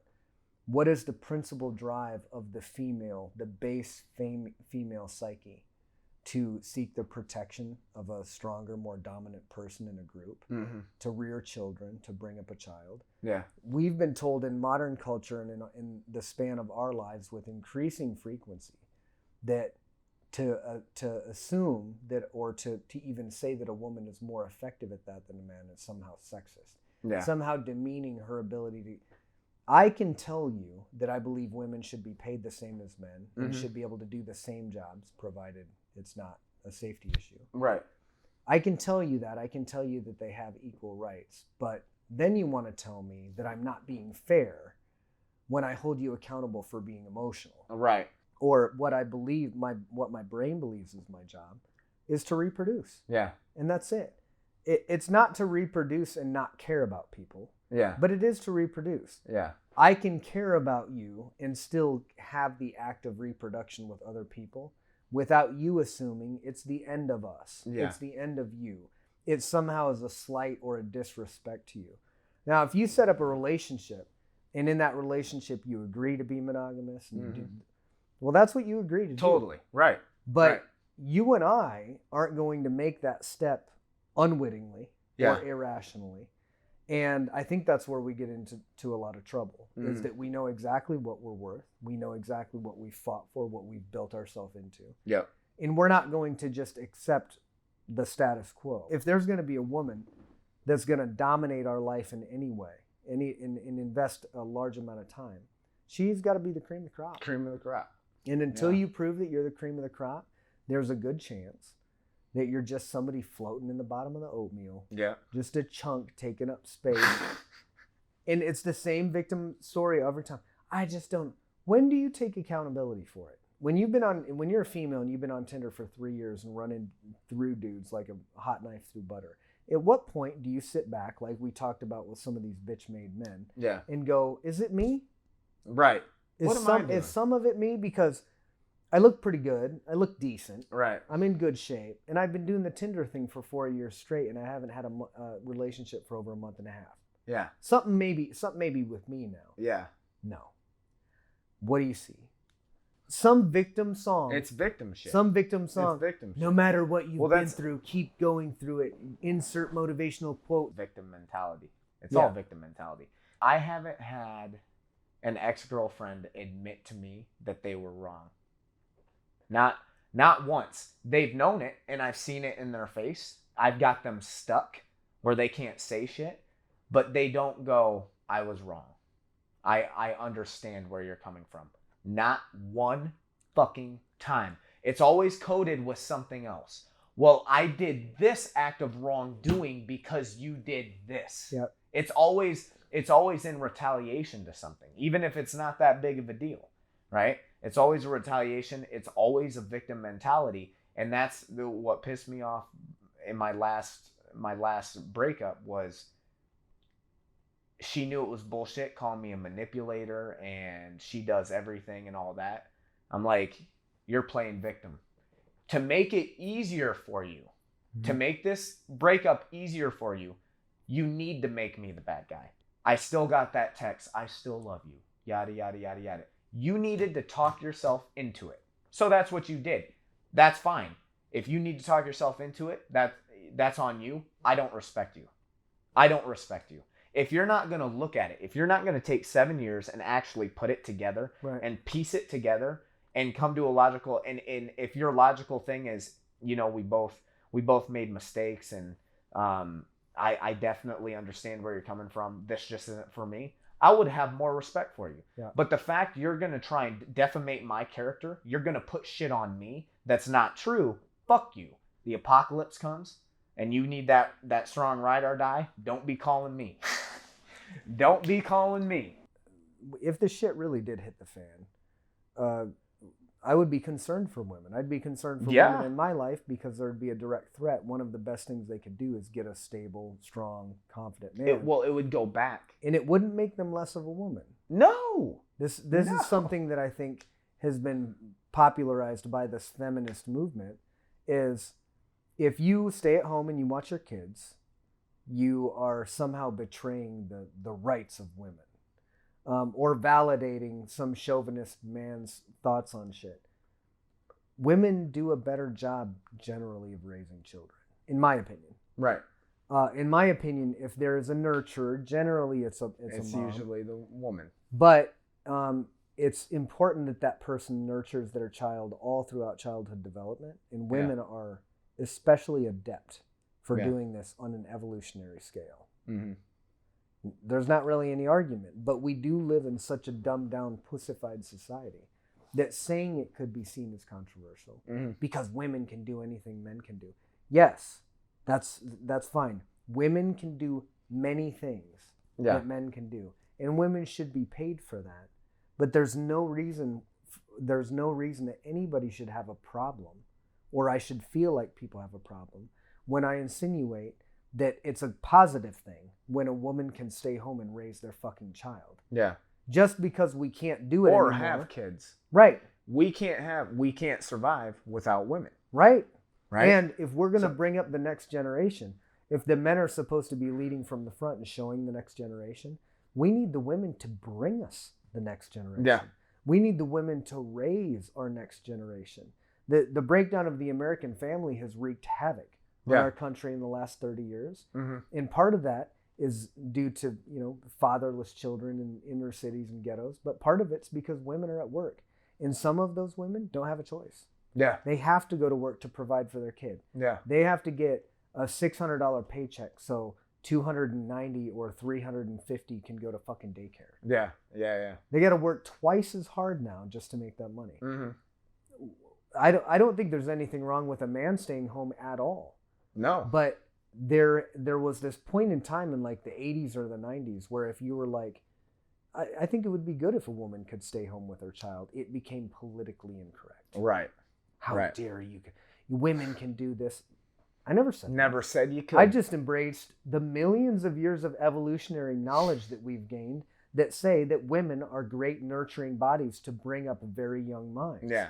They teach empathy and love and all of the basic things that we're supposed to, where men is a little bit more gruff. Yeah. We're asked to do simple shit. Make babies, push big heavy rocks around.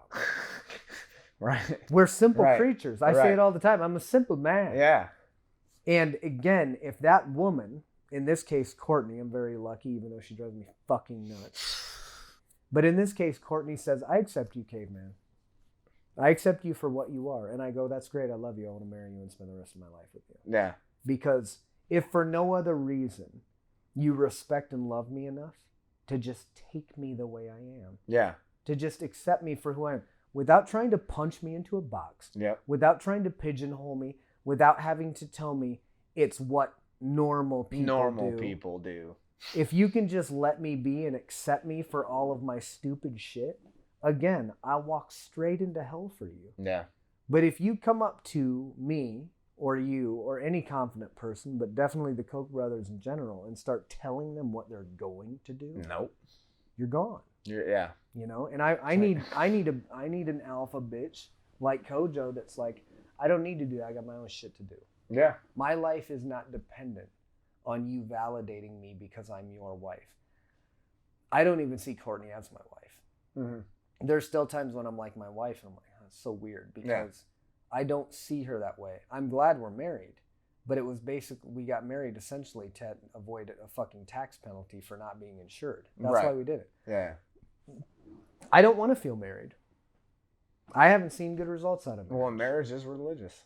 It is a religious institution, and it's successful how much percent of the time? Yeah. You got a quarter on you? That's how successful it is. Yeah. And people are like, oh, you're not married? I'm going to judge you. Yeah. Oh, you're not going to attach yourself to somebody for a lifetime because you're 30 and you still have 40 or 50 years left? How Yeah. Fuck boy. Mm-hmm. Everybody's Fuck got boy. their own little label. Yeah. Everybody's got their own judgment. But come on, people in glass houses. Yeah. Let's not throw stones. The reason that you think that we're a problem is because we don't live in glass houses. We live where we are, in the words of Seth from Wonderlust. Yeah. We will tell people exactly what we want, exactly who we are, exactly what we expect, and we're unapologetic, and some people can't. They can't stand it. Can't stand it, especially if you're an emotionally fragile woman and you're staring at somebody's Instagram feed and seeing who their friends are and who they're dating. That's not security. Hell no. That's a lack of security. So you can present whatever image you want. The writing's on the wall. Mm-hmm. When you're not a confident person, if you're stalking me to that degree, and if you're stalking me to that degree, you stalk somebody else before me. You stalk somebody else after me. And you'll be wondering when you're 35 why you haven't found the perfect guy. Well, when we talk about Tinder, right? Even when I made this match, I remember thinking, why is this chick on Tinder? She don't need to be on Tinder. She looks good enough. You would think somebody would have did the necessary work, churning and burning. And so once again, coming from somebody who, obviously you didn't make some of the best choices. Call me a fuckboy and say I'm a bad person. Yeah. I'm like, you need to look at your fucking dating history. Yeah. Like, you're obviously doing something. If you think I'm worse than a drug dealer and a dude that beat you, you're fucking high as a kite. Right. Whatever hole you need filled doesn't have anything to do, it has to do with your issues. Yeah. So many of these, and I really think this is, the more I read about this, so much of this is trauma from their past somewhere that they haven't identified or dealt with yet. But it's basically some way for them to be validated by a male to make up for some problem they had with their dad, some attention they didn't get from their dad. So now I need it from you. And if you get a fucked up dad in the situation, you seek fucked up attention. Yeah. Because the same characteristics, good and bad, are what you're going to be naturally attracted to. That inner child that had that trauma when dad went to jail for 4 years while you were a kid and it traumatized the shit out of you. You're going to go, I need to seek a mate that represents that person. That you're not consciously doing it. Right. It's subconscious. Yeah. But you're doing it. And in an age where parents are weak as shit and families aren't even together. Most families aren't together. Right. Most families are split. It's a ripe playing field to fill all of these young women with issues. Yeah. You need to start factoring in fucking magazines like Cosmo. Oh, shit. Porn. Everybody has access to porn now. Yeah. So you have all of these unrealistic expectations of sex. Mm-hmm. We're definitely not, and I want people to know, not a woman hater in any measure of the word. I love women, but strong women are very, very rare. Yeah. They're increasingly rare. Well, and you don't have to ask usually. You can see it. We've used the women platform, just our experiences with women. That ain't taken away from the bitch ass dudes. You know, we didn't get as much on the bitch ass dudes, but I'm not gonna sit here and say men rule, females rule. You know, like, it's pretty much neutral. It's neutral, man, and they're different issues. There's a lot of them come from insecurities. I think it was time because one, I've pent up because I've dealt with a lot of bullshit on the mental end of women, and I think if a woman were to hear this, you're gonna have so many women that just don't even listen to it, right? They don't want to. They don't want to listen to it. But even if a couple listen to it and they're like, "Wow, it kind of makes sense," boom. Yeah. That's good enough. You know what I was thinking of? Men's insecurities so often lead to them lashing out at others. Yeah. Women's insecurity so often ends in them lashing into themselves. Yeah. Right? That doesn't happen a lot with guys. When guys are really, really insecure, they're angry at everybody. Right. When girls are really insecure, they tear themselves to pieces. Mm-hmm. And just an observation, neither is constructive. No. But I'll tell you what, and I've said this before, we've talked a lot about insecurity tonight, and I think insecurity is a huge problem in young kids, young boys and girls, just because of the kind of the weak ass society that we live in, the weak culture that we live in. But at the heart of nearly every problem that you could possibly think of in the whole world, insecurity has something to do with it. Oh, if you're talking about warring factions between countries, the insecurity of feeble men in suits usually leads to wars. Right. Insecurity in relationships. What happens because of insecurity in relationships? If you feel like threatened by somebody, that relationship's going to fall apart. There's not going to be any quality of life. Right. Most of the problem, if you look at even crime, a lot of crime, a lot of sexual assault has its roots somewhere deep-seated in insecurity. Yeah. A secure person doesn't behave in this way typically. And insecurity, I think, is like epidemic level proportions. Right. Women painting their face with this cake that they don't realize men don't really like. They don't like it. When you fucking paint that shit on, now it's like you said, it's filters. Yeah. Everybody's trying to be everything that they're actually not. Yeah. They're trying to put on that face. And it's like, just be fucking you. Yeah. Be you and be true. Think about this. How many people are not being themselves, being fake? Oh, man. More than their original. And you're actually hurting your cause, because if you're looking for a dude that really wants to be with you, confident. It's the same thing with females. Females say confidence. Same thing with guys. They can smell it. If you got confidence and you know you look good without makeup, that sets you apart. Right. Sets you apart. You don't need to do that shit. But yeah, when I do see someone cake on makeup, they don't even look like the same fucking person. I'm like, nope. Nah. You're coming with baggage there. Yeah. And I think that, to sum up our angry woman hater podcast, why have we had so much issues with the women in our life? I really truly believe it's just because we are strong in what we expect. Yeah. And I'm not going to, again, you and I both are not going to entertain a huge investment in time of somebody who demands it. Yeah. I'm gonna invest a lot of time in somebody that I want to invest time in and that I know wants to invest in me. I'm not gonna invest time in somebody who's just going, I need you to validate me as a woman. Yeah. I don't got time for that No, shit. No. If you're strong enough to walk your own path, I'll join you. Yeah. But I'm not going to have you following me around, befriending all of my friends and my friends' wife, and losing your own fucking personality and your own identity and then getting mad at me about it. I was in a relationship where this happened, the assimilation of my friends, the reduction of her friends.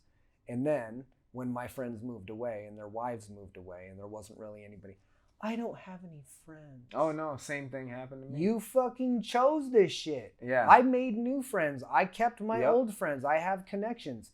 You decided to wrap all of your shit around my life. Yep. And then you want to resent me for it when you tell me that you don't have any friends. Yep. That's your choice. Don't put that fucking shit on here. I'll lead you to the end of the earth, but I'm not going to have you following me around. Yeah. You know what I'm saying? Yep. Following me around. Do you still care about me? Do you still care about me? Well, I'm here. Right. When you'll know the answer to the question when I'm not here. Right. Well, and that's another thing, right? Actions speak louder than words. One of my biggest, when it comes to my two last ordeals, is you never post me on Instagram. You don't do this. You don't do that. And I'm like, I live here. with you. I'm here. I fucking live with you. I live with you. And if I have any girls on my Instagram, they're you. I don't post them all the time. I've told you a million times. I have my Instagram for my job. That's it. I'm required to have it. They want you to have it so you can network, right? So that's why I have that shit. So I don't need a platform to fucking send out a bunch of fake shit to let people, like you said, people on Facebook, my life is so great. To validate. To validate it. Yeah. I don't need that shit. If we're living together and we're life is fucking crazy, and if we're going through it together, that should be enough. Right. If you tell me you need more, and I take it and I do more, and it's never enough. The demise is I don't post on Instagram and we never do anything. That's the weight of our relationship. That's on. Yeah, if that's how you're looking at it, fuck you. I don't want to be with you then. Yeah. Go fuck yourself. Go live for the weekend. Go work your ass off all day being somebody else's employee, right? And then go out, party every weekend. See how fun that is. Yeah. It's going to be real fucking fun. And when you go on vacations, have somebody take pictures of you guys, and that's all fine and good. Yep. But like, I'm not going to bend to who I am. I'll recognize in somebody qualities that make me want to change as a person. There's things since I've been with Koja where I'm like, okay, you need to rethink yourself. She's made you rethink certain things. Right. Not by trying to push me, just by questioning. Just by, you look at it yourself. And, but that's really rare. And I told Courtney this, she told me this, and I 100% believe it's true. If we ever split up, never again. Oh, yeah. I would never get into a relationship. I'd never invest the time in any one single person. This is why going into this relationship, I have so much belief in this, because I went into it thinking this. Yeah. I went into it going, if this doesn't work twice, it's something about me. It's something about me. And I'm cool with it. And it might be. Yeah. I'm totally fine with Yeah. it. This is where most people get hung up and get twisted. If this thing were to fall through, it would bother me because I love Courtney, and I have no doubt that it's not going to. But if it did, I would just recognize that there's some quality within myself that doesn't work with and is not worth the investment of time of somebody's entertainment. Yeah. And the only reason that there's nobody that could tolerate Courtney except for me. Yeah. I firmly believe that. But on the flip is true. Yeah. There's nobody that could tolerate me probably but Courtney or somebody of that higher echelon athlete Right. that just gets it. Well, and you gotta have some, like, and that's another thing. We're tough. We'll deal with some shit.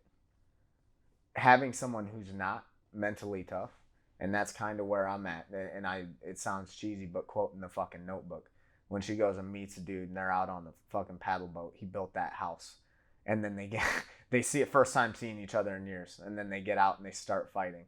And what's his name?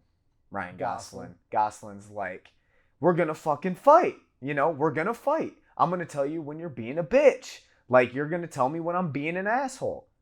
You're not gonna get through any relationship without that happening. Even with my relationship, we went from, we spent tears, whatever. Maybe she had her breaking point. Maybe that those messages were the last straw. But on the other end, on my end, I'm looking at how much time we spent, how much I have done for this person, how much I said, take a bullet, I'd die for you. Like, it wouldn't be a hesitation. It wouldn't be a question. I know you would hesitate for me. That's me knowing that. That irritates me, but I still go by it, right? Mm-hmm. But that's how, call it crazy, but that's what love is. When I saw that, and I saw the change, like her trying to cut out, like trying, not being rational, but trying to do whatever she could to distance herself. I'm like, you're mentally fucking weak. You're so mentally weak, and honestly, I don't think you're gonna change. You're gonna listen to some fucking talking about I'm beautiful. Okay, well, tell you what. If you need to listen to motivational videos and have someone else tell you why you're beautiful, you don't fucking believe it. True. It's all bullshit. Cliche. You can sit there and tell yourself you're this now and you're that and this. I know who the fuck you are. I was with you for 7 years. So when I saw that trait and she tried to get real cold, then she got mad at me because I got cold. I'm like, this didn't have. Why are you being so mean? Yeah, this didn't have to be this way. Even in breakup, there's mutual respect. My first ex, I have a fine relationship with her. We're buddies. I can talk to her here and then. Everything's cool. It was a young relationship. I was crazy as hell. And it was like the first love, so knew it probably wasn't gonna last. But even she knows, and she respects that process we went through. What I feel like with my last relationship was I did way more for her than she realizes, and she's trying a quick get out because she's trying to hide from her insecurities.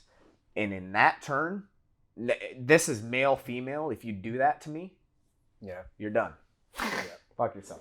Yeah, I don't know, man. Women are perplexing. I think they're simpler than they say, but I also think that they're hypocritical as hell sometimes. Oh man. They would say the same thing about me. They would, but I would love to sit down and have this conversation, because hypocritical, I'll sit down and I'll stand by every fucking point. I invited my wife here tonight to counterpoint, she elected not to come, and she does like laying on the bed and not doing things when she's done with the workday. But Yeah. I think maybe she didn't come because she knew that I was It not might have going to been. yield, and she Yeah. was going to be pushed into certain things. And Yeah. Yeah. maybe we'd gang up on her. I don't know, but I think that we're just strong-willed people Mhm. are rare enough, and I don't think it's just us. I don't think there's anything special about the Koch bros. I think if you're strong-willed like we are, Yeah.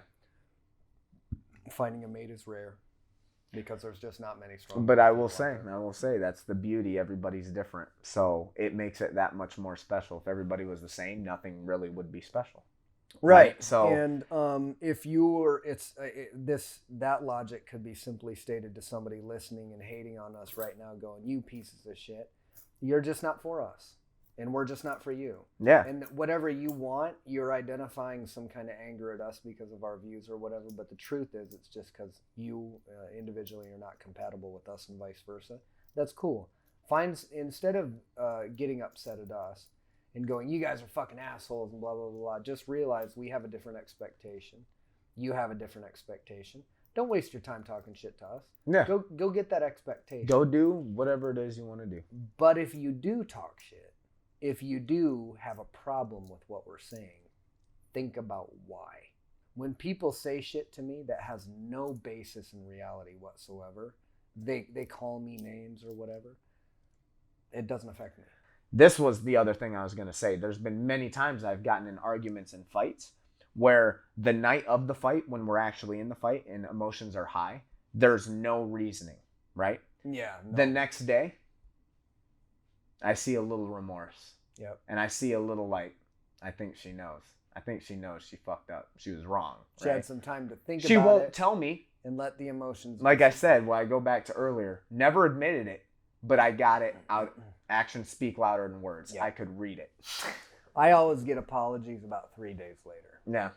And it makes me wonder, are you apologizing because you're tired of me not talking because I'm pissed off about the thing that we fought about 3 days ago? Or are you really sorry? Right. I don't know. Yeah. But I know when I fuck up, I usually apologize within the hour or the day. Yeah.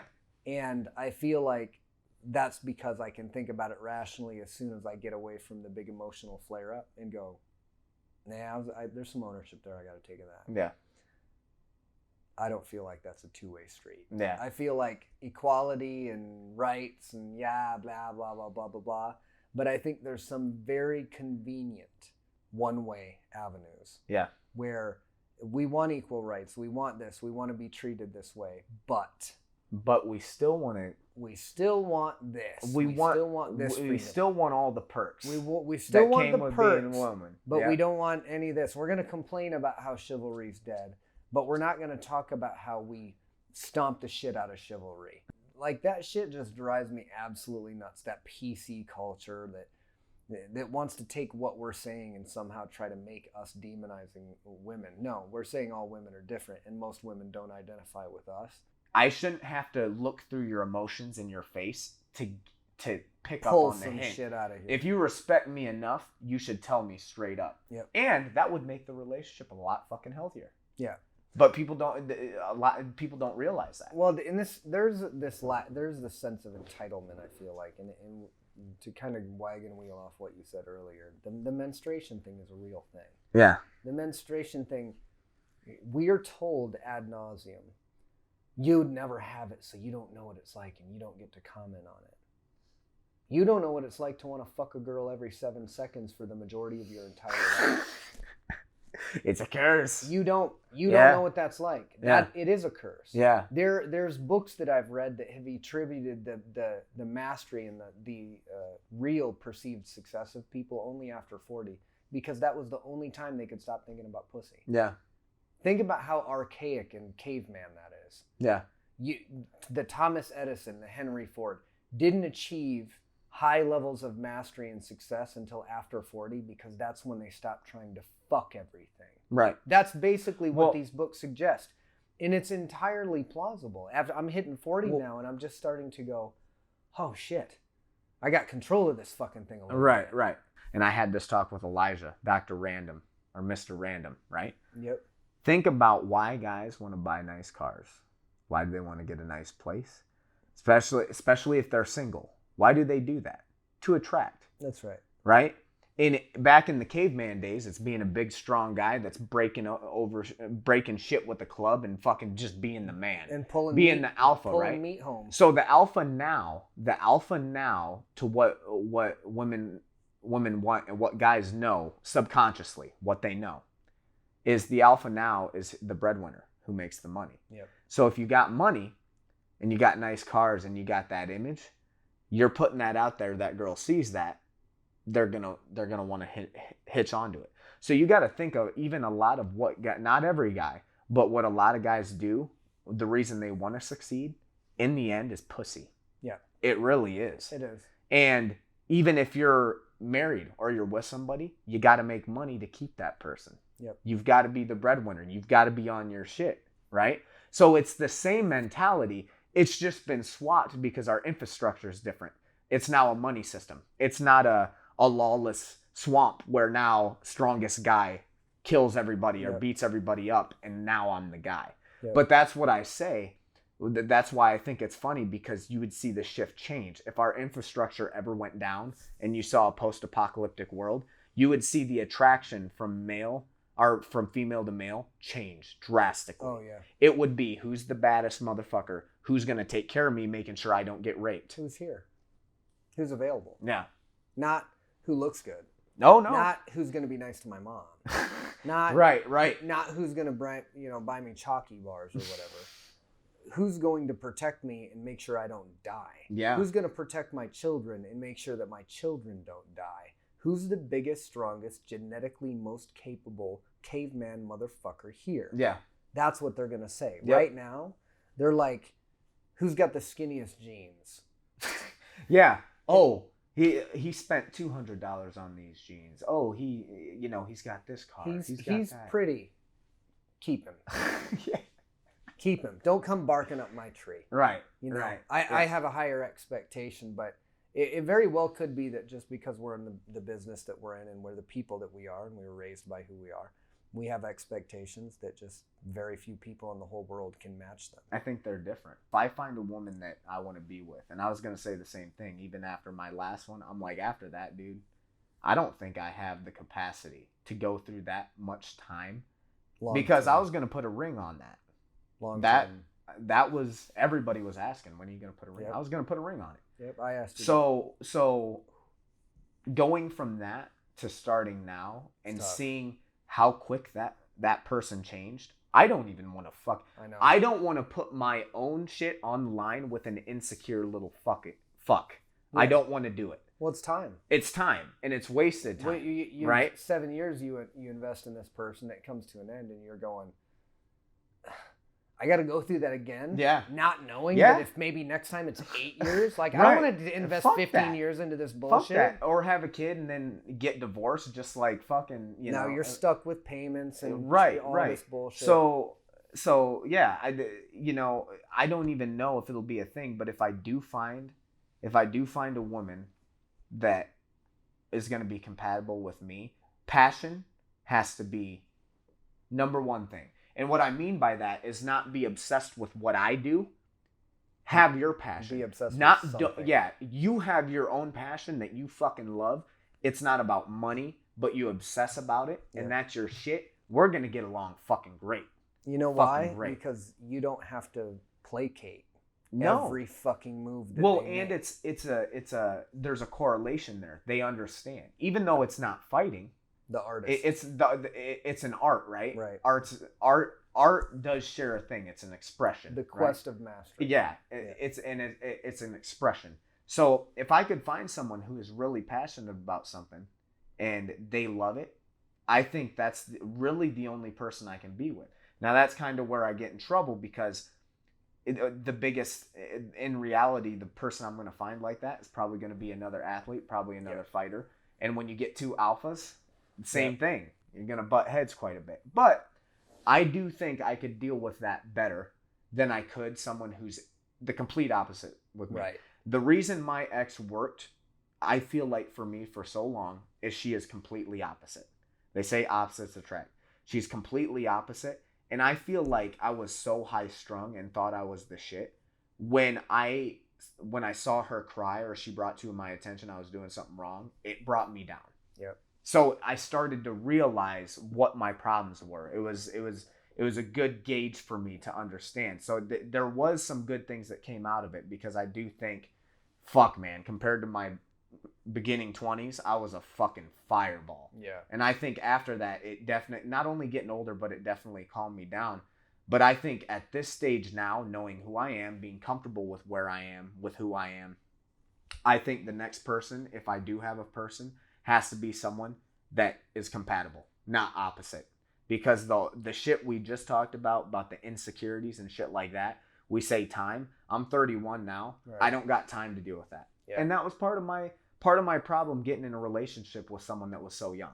Yeah. That was on me. Well, and so much of what people get into relationships with, and they don't realize this till later, is that the beginning, the honeymoon phase or whatever, by most weak sauce people, is a front.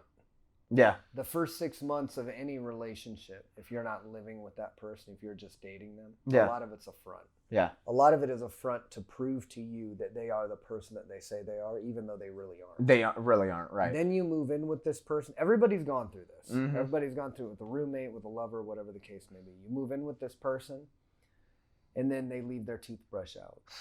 And there's toothpaste all over the fucking sink, and you hate that shit. Yeah. And they didn't do that before. But they didn't do that because they were trying to impress you. After you're there for now 3 they're or 4 comfortable months, around now you. they're comfortable around you, then who they really are comes out. And what you find is who they really are. Yeah. Isn't who they sold you on. Right. So now they're a liar. It's an ass. They're a deceiver. Right. They played you. They told you what you wanted to hear, and now they're starting to do shit like this. Yeah. And people like you and I just don't fucking play shit no. like that. No. It's like you're either legit and you're able to have legit conversations, debates. You can legitly apologize. I can do the same. Mm-hmm. Or you're not legit. Right. It's like black and white. And not legit people will blow smoke up your ass for about 3 to 6 months. Yeah. Or until you move in with each other. And then that's the game changer. Then you start to see. It's a game changer. Then you start to see not who this person wants you to see them as. Yeah. But who they really are. Yep. And if you can tolerate that, like I can tolerate my wife, and I love my wife. Yeah. But there are times where I have to tolerate her. Right. And the vice versa thing is completely true. Yeah. But if you can find somebody that you can tolerate in their most annoying hours, keep them. Keep them. But there are some people that even with 7 years, even with 8 years, even with 10 years, it's not enough. Yeah. Their presence pisses you off or enrages you so much, or detracts from your ability to live a happy life, that it's time to let that fucking person go. And it is absolutely natural selection. Yeah. It's nature by way of these virtues we have and they have, saying, this ain't the one. Yep. You thought it was. Yeah. And we understand why. You saw this quality, that quality, this quality, that quality, but they ain't. Yeah. And you need to move on. And the 7 years is long. You're never going to get through a 7-year relationship and finish it, and it closes, and it's gonna feel good. No. It's gonna be rough. There's gonna be all kinds of residual shit. But what happens 3 or 4 weeks later? Gets a little better. Yeah. A little better. A little time. Better. And then you start realizing, man, what if I was still in that relationship and I was still having these problems? Yep. Would I be a free individual? Would you be as happy? Would I be pursuing life, liberty, and the pursuit of happiness? Right. No, I would not.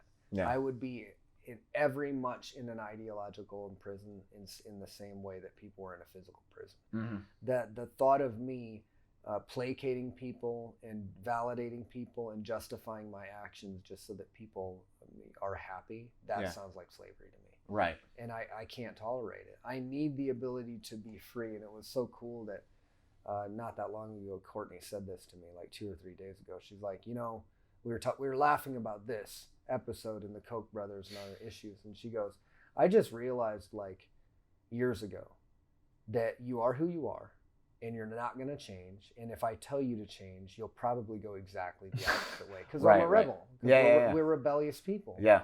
And she got it, and by her getting it, she gets more of what she wants. Right. Right. Because I look at her and go, give and take. You get me. Yeah. That's worth something. Right. But when you're in a marriage for 7 years and they don't get you the whole time, and they're like, what are you looking at? When some fine girl walks by, instead of looking at that girl and going, I could see why you think I get it. If you just do that, ladies, if you just do that, Yeah. if you allow your husband to speak freely and naturally and express himself, and you also play into a little bit and go, yeah, she's got a beautiful ass. I might even think about having a run. He'll love you forever. Yep. But if you make him feel shamed, if you make him feel guilty for being who he is as a man, Mm-hmm. he'll hate your guts. He'll Yeah. hate your guts silently, and it'll grow and grow and grow and fester until he stops talking to you. Yeah. And when he stops talking to you, you'll say he doesn't care about you. That'll piss him off even more because he wants you to care about his shit, and you don't. Right. And then you separate, and you become the victim Yeah. because you're a woman. And women are the victims. Women are women are the devil. Bobby Boucher. Bobby Boucher. Mama, I like Didn't I Vivi tell you what I- Valancourt. And I what I like said her about boobies little girls? too. I like her Oh. boobies too, Mommy. She sent me pictures on the Facebook. Well, that's MindRaid episode 11. I'm going to have to cut out so much of that because... That was long too. Was that longer than the other one?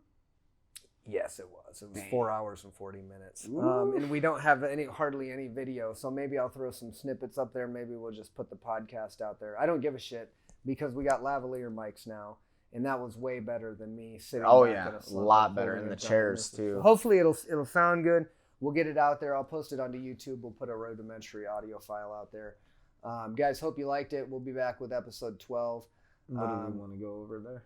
I don't know. I want to get some guests in here. I want to Yeah. get some people in here. I'll start sharing some of the people in our lives, Yeah. talking about their way of life. Damien wants to come in.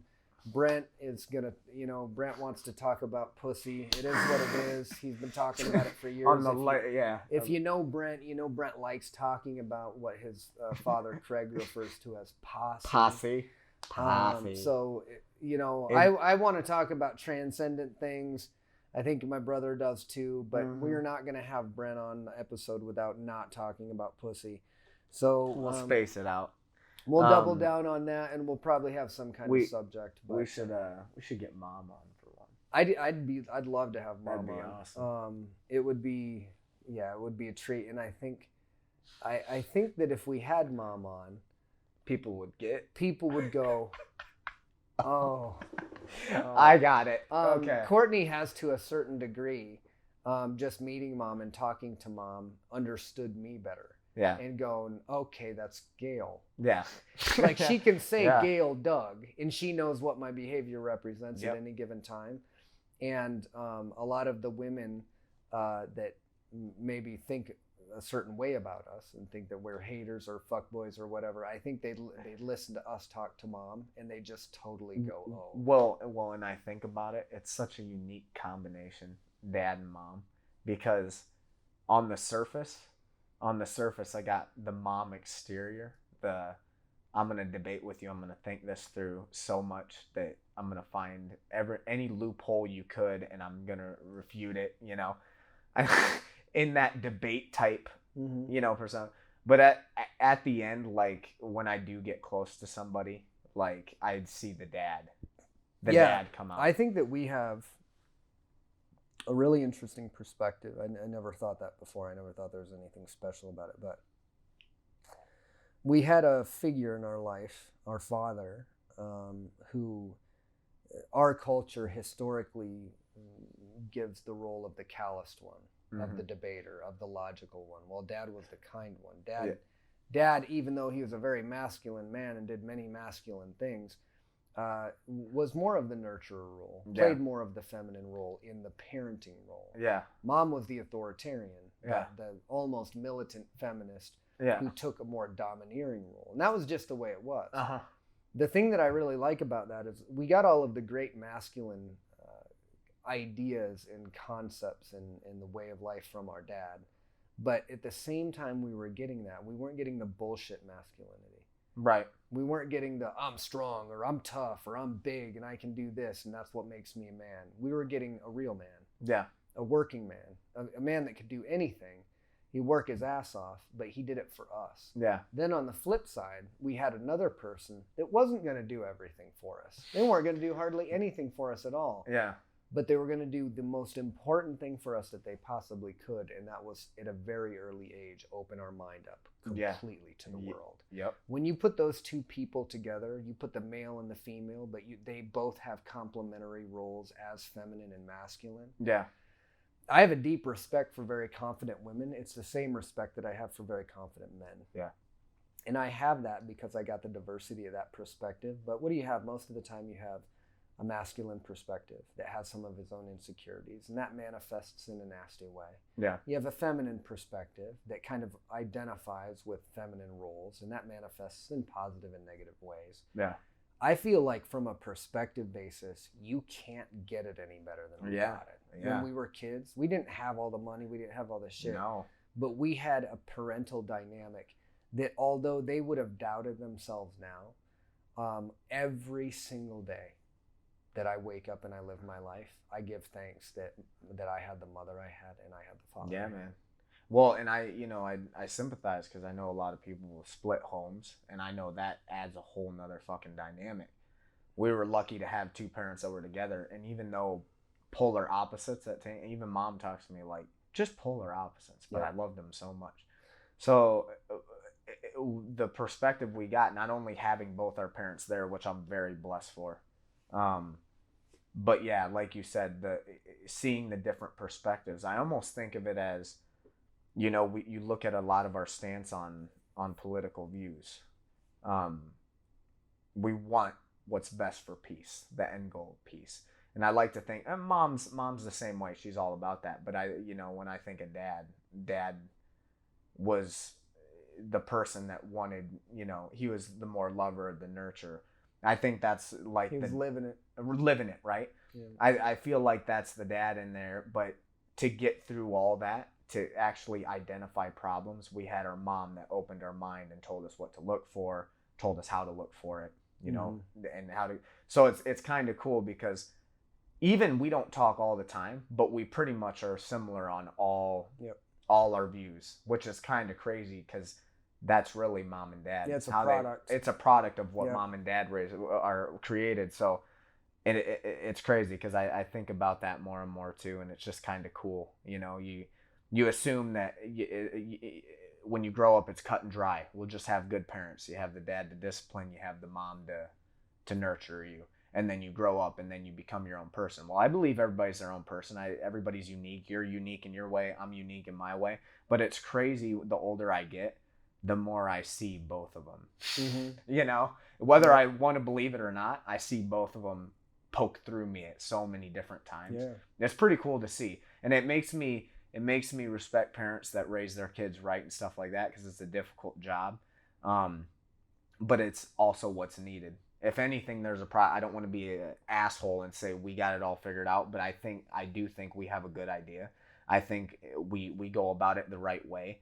And if we had more people that were raised right, how important of a job that is. And this goes back to our other topics with designed ghettos and kids that are less fortunate, not having a dad, man, having a mom. This goes with our whole feminist episode, right? The mom has to do double the work to keep going. So they're not really parenting their kid. Someone else is watching their kid while they are working and they don't have a dad. So how do you expect those kids to grow up? Not saying that they can't change themselves for the better. But it's incredibly hard. The odds are stacked against you. So I'm fucking blessed, man. And I think it would be cool. I think it'd be fucking awesome to have mom on. Yeah, we'll have her on. I'm sure she'll be on. I'm sure that she'll want to do it. I think I brought it up one time, and she's like, "I'm not doing 4 hours." Well, what about 4:47? Yeah. All right, guys. That's MindRaid episode 11. We'll be back with 12 soon. We've got to cut some of these into some smaller podcasts, or maybe we don't. Anyways, enjoy, and we'll see you guys soon. Music courtesy of Mike Chino.